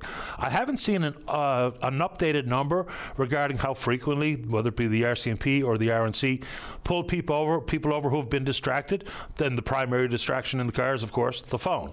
So on that front, it'd be nice to know, because I had these very unscientific walk down McDonald Drive there, say a few years ago, and somewhere in the neighborhood of 40% of people that drove by me as I walked down the sidewalk, they weren't looking out through their windshield, they were looking down at their phone. So I think there's something to be done there. Then the comment from some is that, is there not something that could be implemented to keep people from being able to use the phone in the car? We also have to consider that not everybody in a vehicle would be driving said vehicle. So if I'm in the back seat, there's no reason why I can't use my phone. So blocking signals does come with some complications. But is there something that can be done? Because obviously human beings and human nature is leading to some pretty bad decisions being made behind the wheel regarding how heavy your foot is on the loud pedal and where you put your eyes, where you fix your gaze out the window. Okay, moving on. So had a couple of comments about, getting into the summer season where people are maybe tuning out some big issues of the day to try and decompress and try to catch their breath and enjoy the summer weather. Then it's the concept of just how much there is to do. And there's a ton to do. Tons of things that pop up in the summertime, tons of festivals. Plenty of folks who were really folks who enjoyed going to Bannerman Park, and a couple of years that I was out in Bowring Park for the Newfoundland Labrador Folk Fest. And this year, the 49th edition, may very well be the last, which is a shame. Then I see a news story this morning about some other festivals that aren't going to happen this year. So the one up in Fairland, the music festival there, Fibs and Fiddles out in Gunners Cove, the Northwest River Beach Festival, all cancelled this year's events. The primary concern is, even as patrons, we go to some of these festivals and let's just say you had a great time. The amount of work it takes to pull off some of these festivals is extraordinary and generally done by pretty small groups of people. Then it's not only the energy and the effort and the commitment required, it's also the money. So apparently these three in particular and the Folk Festival unable to secure the funding they need to get it off the ground because nobody wants to be involved with putting forward maximum effort to come up short on the revenue side and put themselves in a compromised position. So it's a real shame that these festivals are going away. And any of the organisers who would like to chime in and what might be able to be done to save them into the future, absolutely the conversation we're more than happy to have. Then it's the people who will travel here for some of these festivals, whether it be in the form of a come home year or what have you. And I hear this concern or complaint all the time. Can't get a rental vehicle, and if you can, it costs an arm and a leg. It's worth trying the platform called Turo, Turo. People, private folks who own their own vehicle, has to be at a certain condition and age for you to put it on the platform. Nice little side hustle to earn a few bucks, and I have put a couple of tourists or pending tourists onto Turo, and they've been able to secure a car. Because it's all fine for whatever region of the province they arrive in, but if we put something under them that can give them access to other parts of the province, spread the wealth around, probably good for all hands in the hospitality sector and the tourism sector. Then you'll hear, and I can hear it already coming from Labrador particularly, it's about the ability to get around the province. Remember when the province, not that long ago, put some money in to create what they call an intra-provincial air loop, St. John's, Gander, Deer Lake. And what did not include was Labrador. Now, you would have to imagine with all that Labrador has to offer, whether it be with the rugged beauty of Labrador and the UNESCO World Heritage Site up in Red Bay comes to mind, that for them not to be included, they're justifiably concerned, which is probably not an aggressive enough word to say what Labradorians are thinking about being left out of that particular air loop. You know, when the government says, well, it was about tourism, yeah, well, that kind of says the quiet part out loud that you don't think tourists want to go to Labrador, and I would suggest many probably do. In addition to that, tourism is a big deal. I totally get it, and there's nothing like the economic shot in the arm of money that comes in from out of province, whether it be from around Canada, whether it be from wherever in the world. If it's new money to the economy, that is a significant uptick in economic activity. Nothing quite like it. But in the big scheme of things, simply traveling by air or via air in and out of Labrador does need some further attention. I don't think it's a real easy thing to fix because there's probably nothing easy in this world anymore. But what would it have to include? So if it's not going to be, for instance, a government subsidy, and I think there's a conversation to be had there, is even in the form of competition. We spoke with Pat White on the show. Pat passed away there several months ago, and of course he's the man behind Eva's Air. He was talking about potentially having a plan to possibly put some competition into Labrador. How far would that go to actually stabilize rates and or potentially reduce them remains to be seen. And this is not a bellyache for bellyache purposes coming from residents of Labrador. We've heard directly from the Wabush Airport Authority and Goose Bay. When compared to the average rise in airfares across the country, those two entities, it's way out of whack. You know, sometimes 40% more of a hike for flying in and out of Labrador versus anywhere else in the country. And it's not like Labrador is the only remote part of Canada. So when they compare themselves, it's not just whether fares went up to fly in and out of Ottawa, Montreal, and Toronto, and Calgary, Vancouver. Of course, plenty of small airports and very small, remote, isolated parts of the country were also evaluated with that airport authority work. So throw that out there. All right, we're on Twitter. We're VOCM Open Line. You know what to do. You can follow us there. Oh, I did make mention of the fact that the gentleman, Damien Corrick, who decided to step down in the middle of June for his federal riding out in Alberta at Battle River Crowfoot to allow for Mr. Polyev to run in the by-election. And I mentioned the fact that he's gone to work as the principal, the man at the helm of a company called Upstream Strategy Group. They specialize in government relations. So got an email asking me to clarify any concerns that I brought forward regarding a 5-year cooling off period.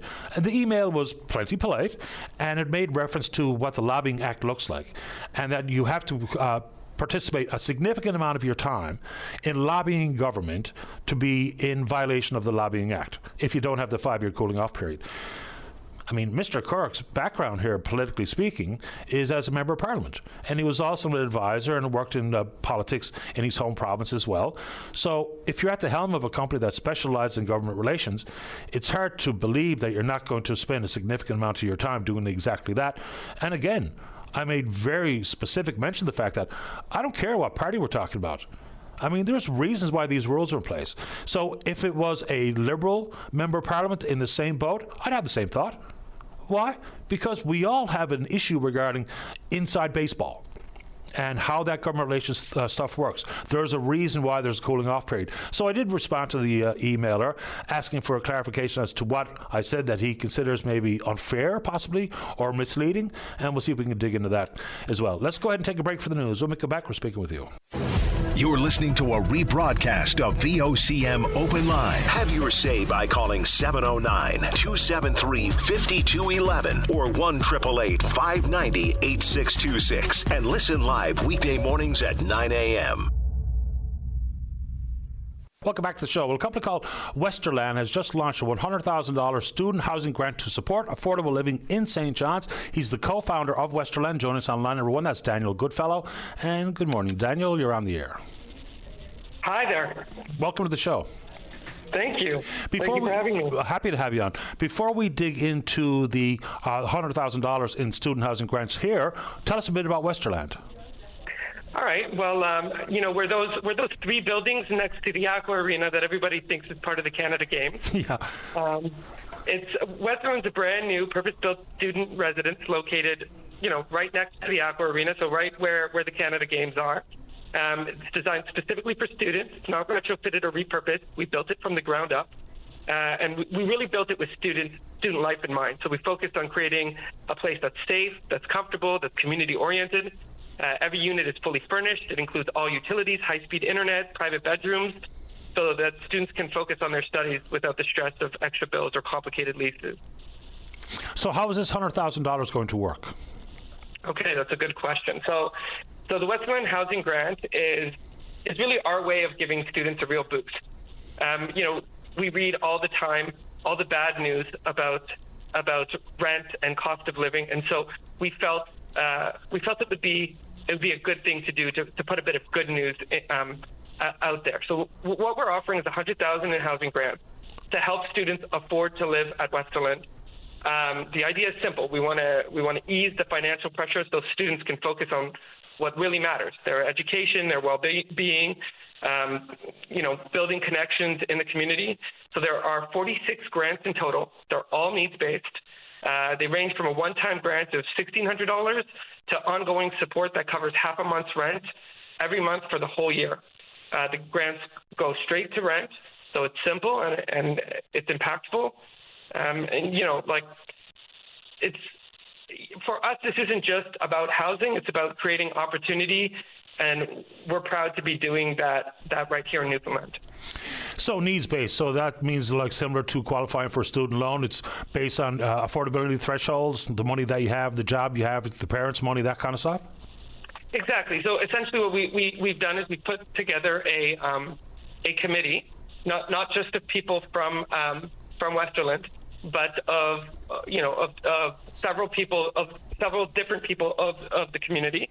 And there's an application, so students can go on universityapartments.ca and just look up, Westerland grant, and they can apply. And we really do it based on the needs and eligibility criteria that are listed on the website.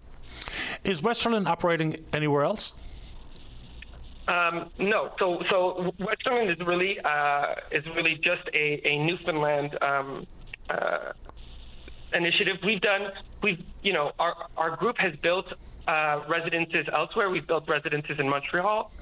We built a residence on the campus of Dalhousie University.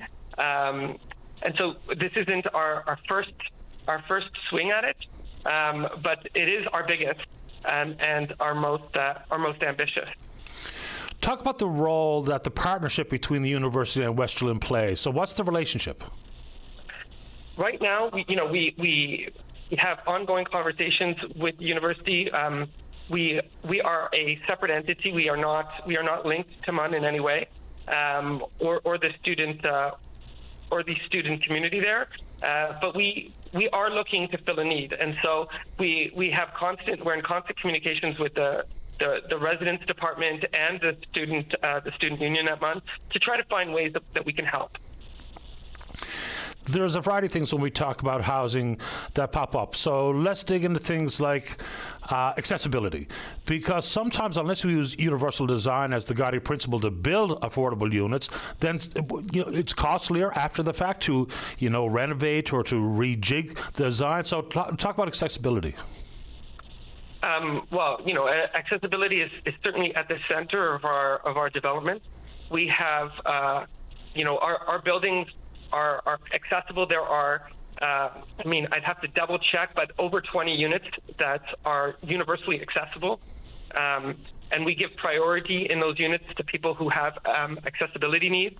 We really have put accessibility at the center.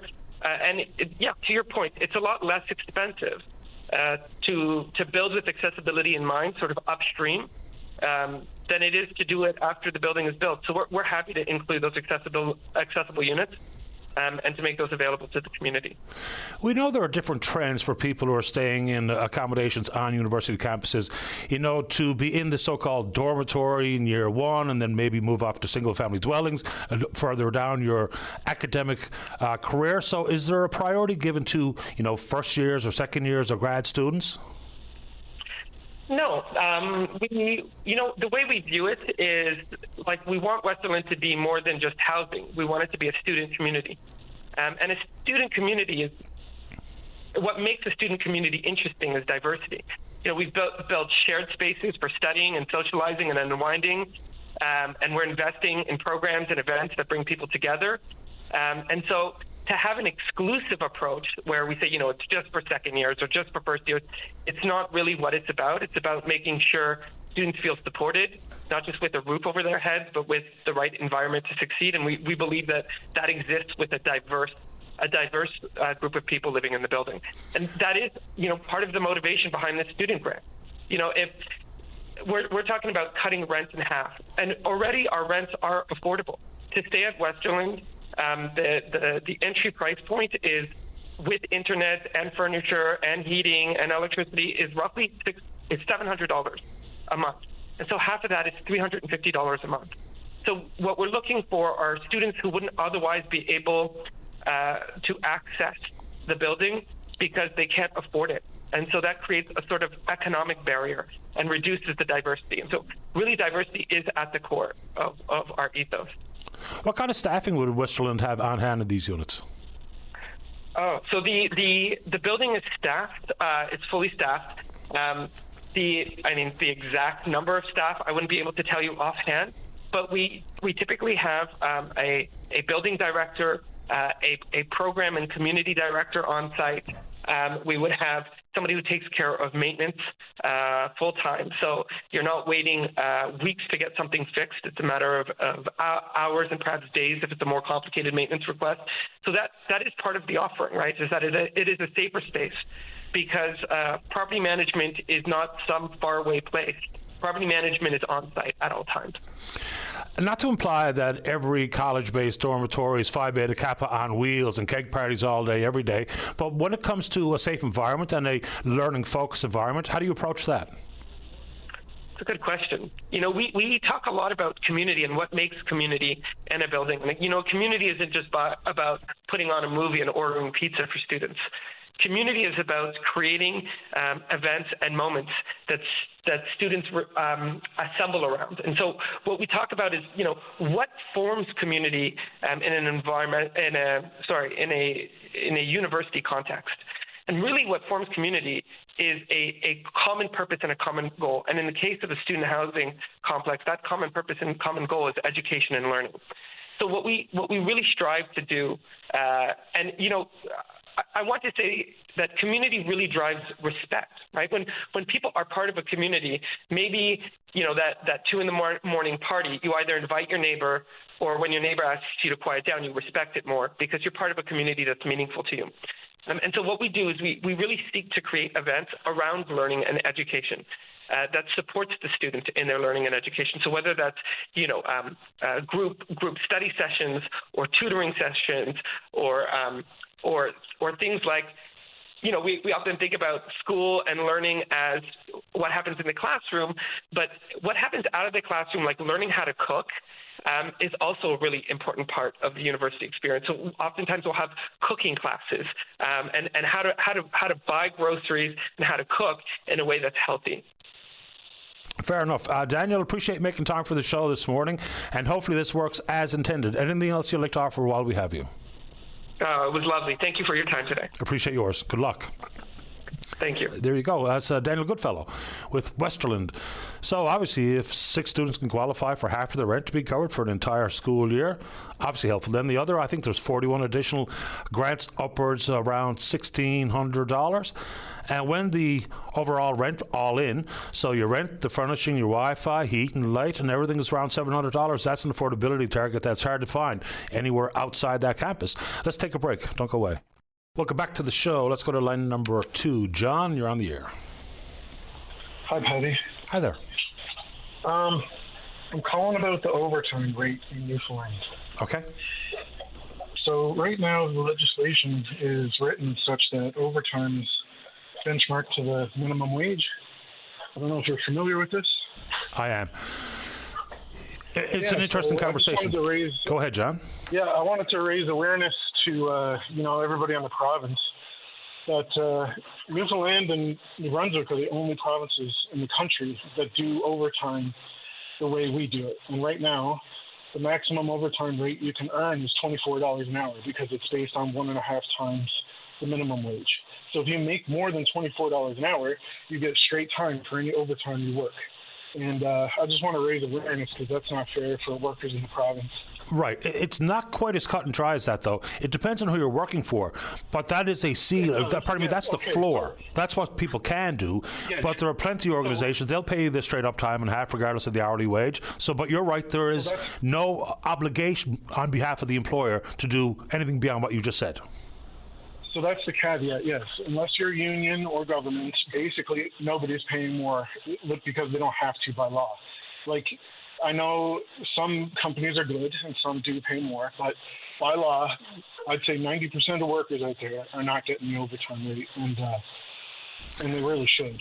I would have no idea of the percentage, but there are certainly employers who will go right by that black and white of that legislation and just do exactly what you just said.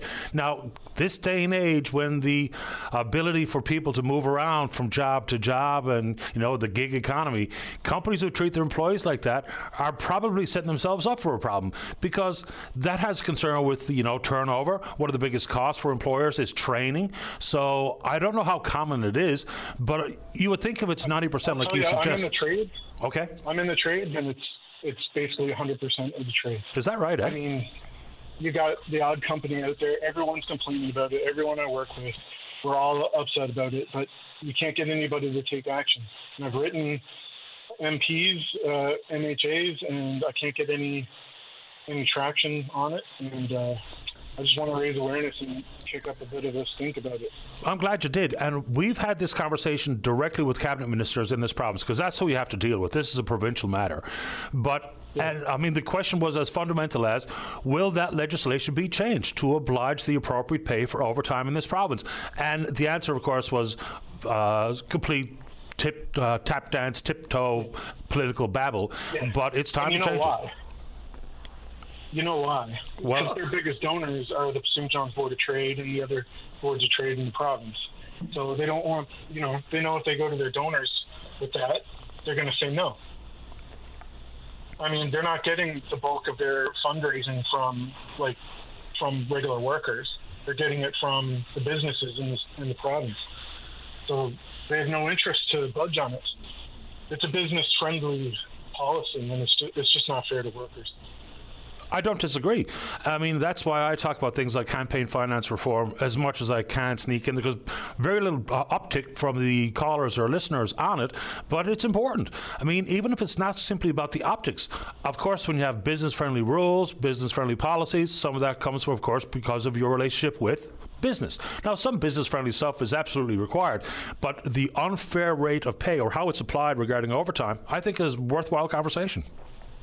And my argument would be that us in New Brunswick are the only provinces that are like this. So the competition narrative that they might use to kind of detract from doing this it doesn't really fly, because in Ontario they're competitive and they have it. Saskatchewan, Alberta, they have it. BC. So how can the business community here really say, well, that would make us uncompetitive? Like, it's time that people start getting paid proper. And the other thing, there's a dynamic to this. You get voluntold on Thursday or Friday when the jobs behind, you get voluntold, we're working Saturday, and you get an option. But the option really is you get targeted to be laid off, like when the next round of layoffs come, especially in construction, when your project's coming to an end one way or the other. So do you want to be among the first to get laid off, or do you want to try to make it to the end of the job? So, of course, everybody agrees to work the overtime for straight pay. You're eating, say you're going from 8 hours to 10-hour days. So you're eating supper later, you're less family time, you're losing your weekends for nothing. Because the taxes that if you work a 6-day week or a 7-day week, you get destroyed. And overtime is meant to compensate for that. But if you're not getting it, then you're working for nothing. And you have to, or you're gone. I understand your point, John, and I think you probably got a lot of people nodding along with you here this morning. Would you like to say anything else? No, that's basically it. Thanks for taking the call and hearing me out. I appreciate your time. Thank you. Okay. Bye-bye. See you, John. It's a good topic. It really is, and it's hard to argue with John's thoughts that it's based on the fact that a lot of the campaign finance money that comes in the door comes from businesses. Now, businesses, have a knack of playing both sides of the fence. Spread a little around to the different parties, different politicians representing different parties, and of course, organised labour gets involved in this as well. But it's a fair comment and a fair concern that John's bringing forward here. Good call. Let's go to line number 1. Chris, you're on the air. How you doing today, Patty? Doing great today. How about you? Well, not so good there. I had an incident there on Saturday, myself and my 91-year-old dad. We went in on a fishing trip there in the pond boat. So anyway, cut it short, my boat overturned. So I said to my dad, Dad, you stay on the boat. I said, I'll swim the shore. I had about 200 feet to go to the shore. And when I got up on the hill, I was only about 4 kilometers from the main highway. I tried to call 911, no service. I went 2 kilometers more towards the highway, Trans-Canada Highway, called again, no service. I was looking at the tower, and still no service. Just happened I got a hold of my uncle. And he came in. And the sad thing, Patty, it's 911. You call 911 for service for emergency. Right. I just want to make sure I understand. So, what happens that led you to needing to call 911? I called 911 at least 7 times. Where I was to from the main highway was about 4 kilometers, maybe a little more. I called as soon as I got in on the shore, still couldn't get no service. I went up on the road, the wood road. I called again, 911, still no service.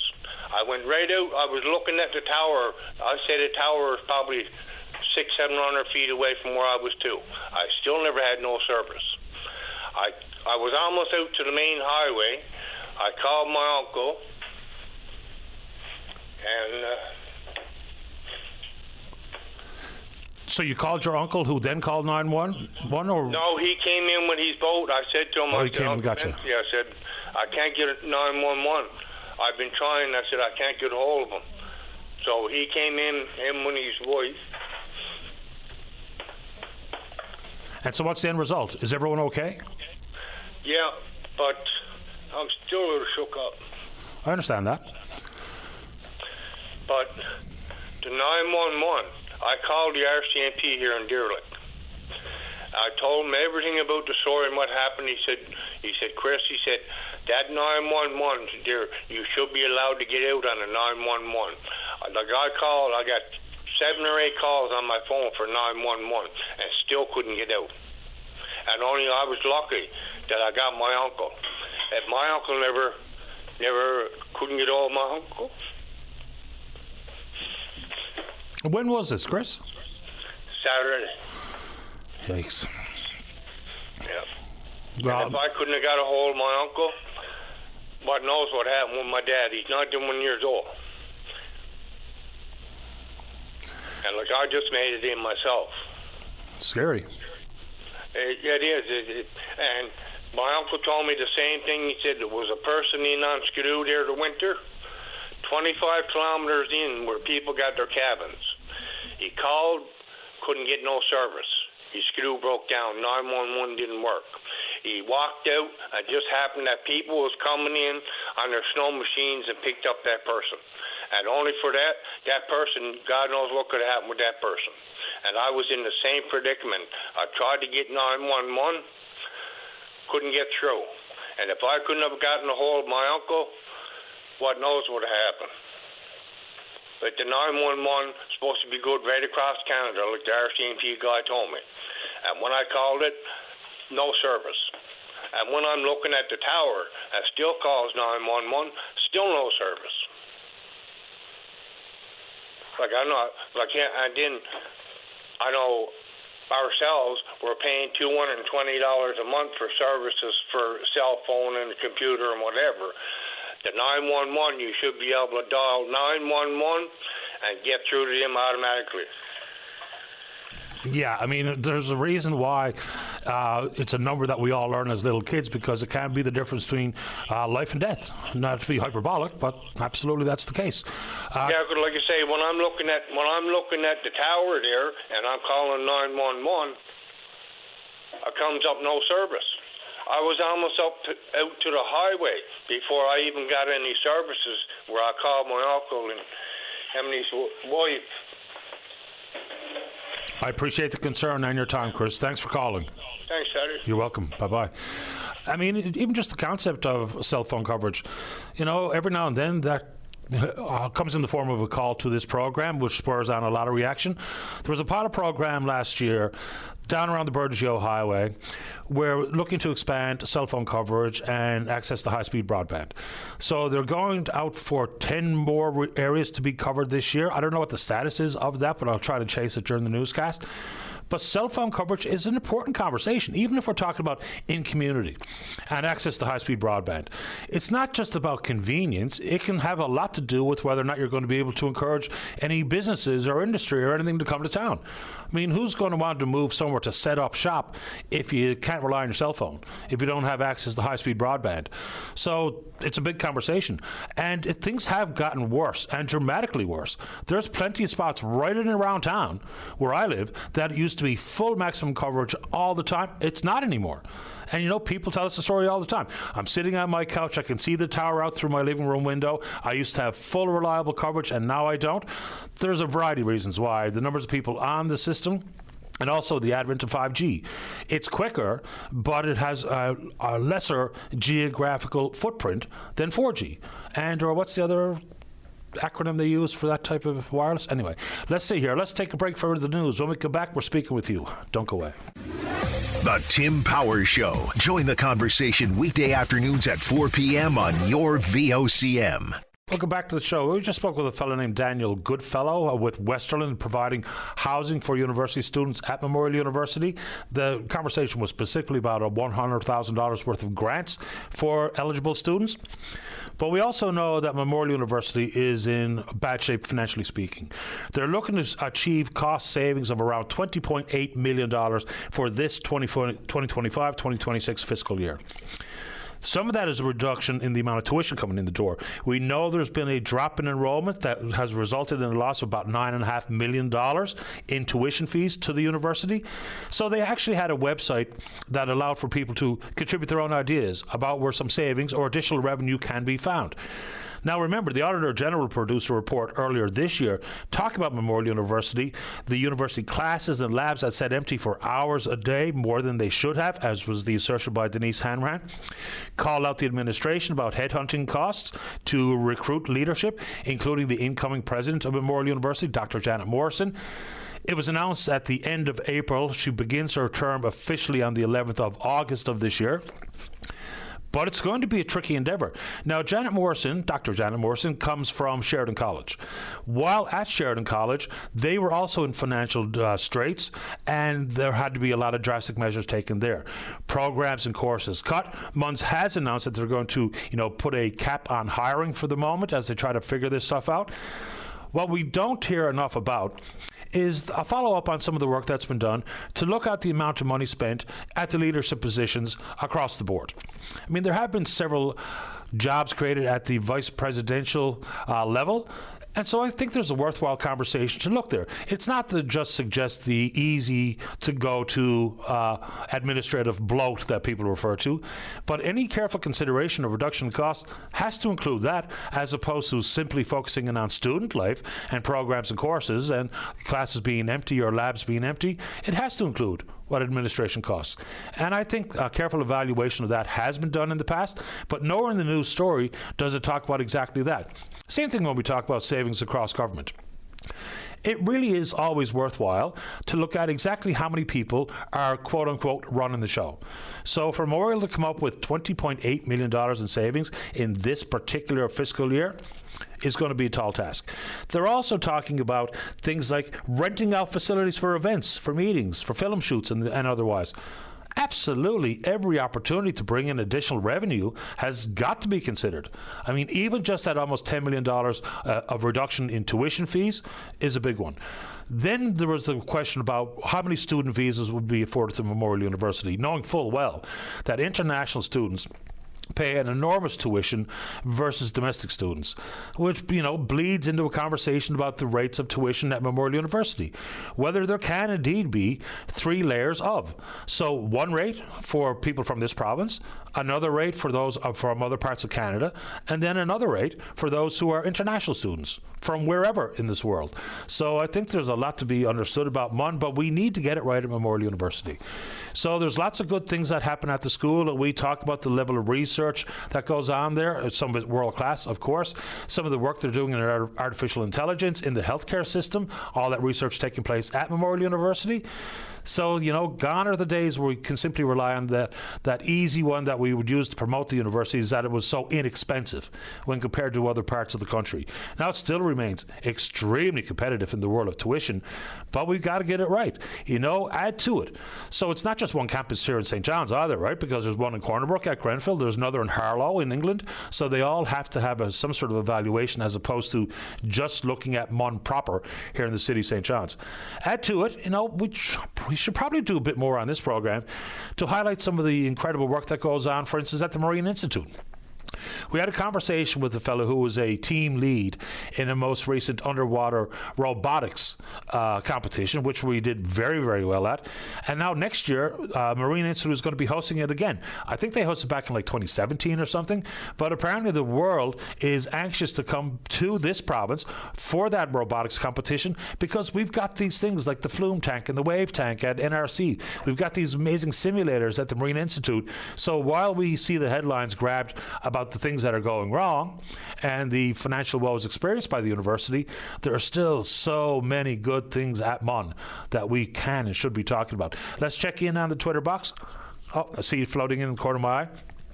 And apparently there's no reason to believe Dr. Morrison will take similar actions as she took as the president of Sheridan College, but facing pretty similar circumstances. And there's no real new ideas into cutting costs and increasing revenue that I'm sure hasn't been entertained at Sheridan and is likely going to have to be entertained here. Let's check in on Twitter before we get to the break. We're VOCM Open Line, you know what to do. Email address is openon@vocm.com. When we come back, caller in the queue wants to keep that conversation going regarding overtime pay. That was a fellow named John who was it John or was it just caller? I can't remember if it was anonymous or not. Someone brought up that conversation, and it's an important one. So we'll take that call and then we're speaking with you. Don't go away. Welcome back to the show. Let's go to line number one, say more to the independent member from Mount Pearl Southlands, Paul Lane. Paul, you're on the air. Good morning, Paddy. How are you this morning? Not too bad at all. How about you? I'm not too bad at all either, sir. Paddy, I listened to that gentleman there with the issue around minimum wage, and I just want to, I guess, sort of support what he's saying there and say that this issue has been going on for as long as I've been in the legislature. I know I have raised this on numerous occasions over the years.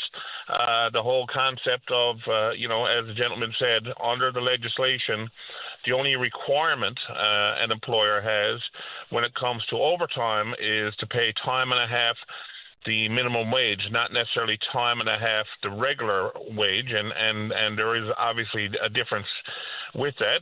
Not saying that all employers do that. Like you indicated, there are some employers, I'll say good employers that try to do the best they can for their employees who don't follow that practice. But at least from what I've heard over the years, a number of people have reached out. Every now and then I'll hear from someone about that very issue. So it's been an issue for a long time, continues to be. I've raised it numerous times, as I said, and all you get back from, the other side, generally the minister, is some sort of political statement like, we take employee-employer relations very seriously in this government, and we're always committed to reviewing legislation and on a regular basis to try to come up with the best legislation that's fair for all. Something like that. That's all you hear. Never any direct yes or no on whether they're going to make a change to that. But it is a real issue. And not only is that an issue, but there's a couple of others that I've heard fairly frequently as well. You have the issue of split shifts. Come in the morning for 2 or 3 hours, go home, then come back tonight for 2 or 3 hours. Then you get the whole issue of you come in the morning, for argument's sake, and you're there for like a 4-hour shift or whatever. You get into hour 2, and the employer says, yeah, it's kind of slow here today. You go on home now. But then by the opposite situation also happens where you go in, you're scheduled to work, maybe you've got childcare lined up or whatever, you're supposed to be off at 6. Oh, it's busy. You have to stay till 8. And with no consideration for the employee and the fact that they may have childcare and everything else. So I'm not saying that all employers like this don't want to paint everyone with the same brush. A lot of the ones I seem to hear a lot from seem to be a lot of these big box retail outfits and grocery stores and so on, that at least that's people who've called me about these issues in the past. But I do think these things need to be examined. I know there has to be fairness for all. I get that. I know employers have to try to operate and make a profit, but some of the companies that are benefiting from this, what I'll call, almost abuse of employees and the way some are treated by some employers, some of these companies are making huge profits, but they continue to treat employees that way. And I think government does have a role to play to make it a fair play field, especially when you're talking about, here I am as an employee making minimum wage versus a multinational company that's making billions, Yeah. The world of split shifts is also an interesting one, of which I've worked many over the course of my life. Sometimes it's just required, and it just stands to reason. Working in the hotel industry all those years, I mean, we worked when they were checking out and we worked when they were checking in, right? And then you had a slimmer staff for the rest of the day, and if you were a server, you served breakfast, you went home, you came back to serve supper, right? So there's reasons why some of that exists, but the whole legislative requirement, the lack of a legislative requirement to actually pay time and a half on your hourly rate as opposed to time and a half of minimum wage is absolutely worthwhile discussion. 100%, and like you say, even the split shift, I understand with some industries that it is a necessity, but I would suggest to you that that's being stretched out and utilized by industries where it's not necessarily a necessity. It's more of a choice or a cost-saving measure or so on.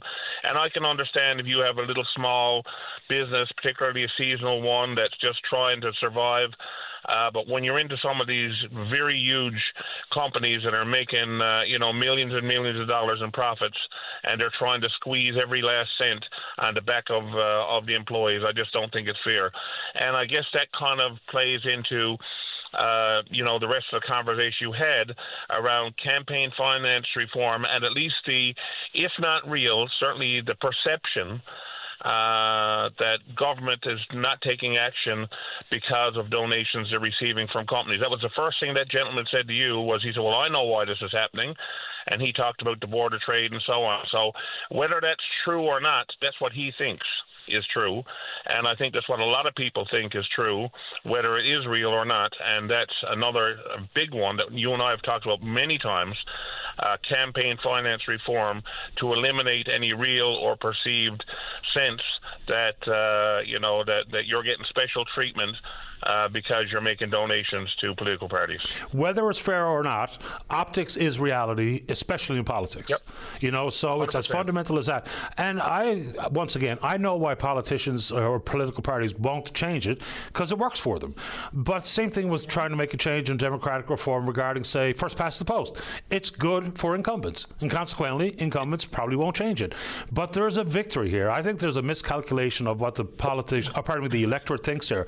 If a party made the required adjustments on the wild, wild west, which is campaign finance in this province, I think people would say, now that's something I can get behind. There's a victory there, and I don't know why someone's not willing to grab it. Is it going to make it harder to campaign? Yeah, but you know what? There's too much money in politics anyway. There's nothing quite like wearing out some shoe leather if you want to get elected. So if a political party wants to get themselves probably an extra few votes, something like that is right there for you to take on.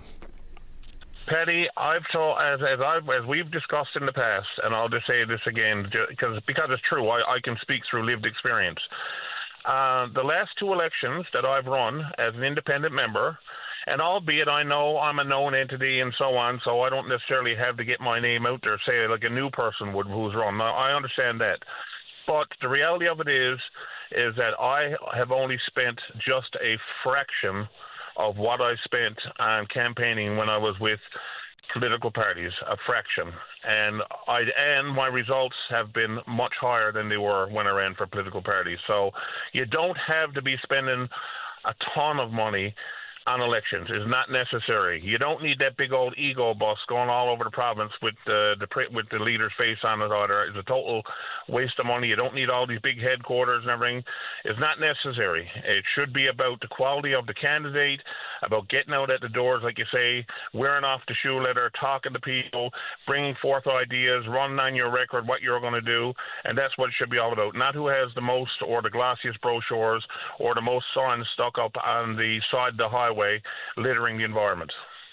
The unfortunate reality is for most, especially in the party system, things like signs and things like money, they make a difference. I think you can draw pretty direct lines between signage pollution and the amount of money that the political party has and how successful they are at the ballot box. So that's a problem, and that's why there's very little political motivation to change it, but there's some science behind it.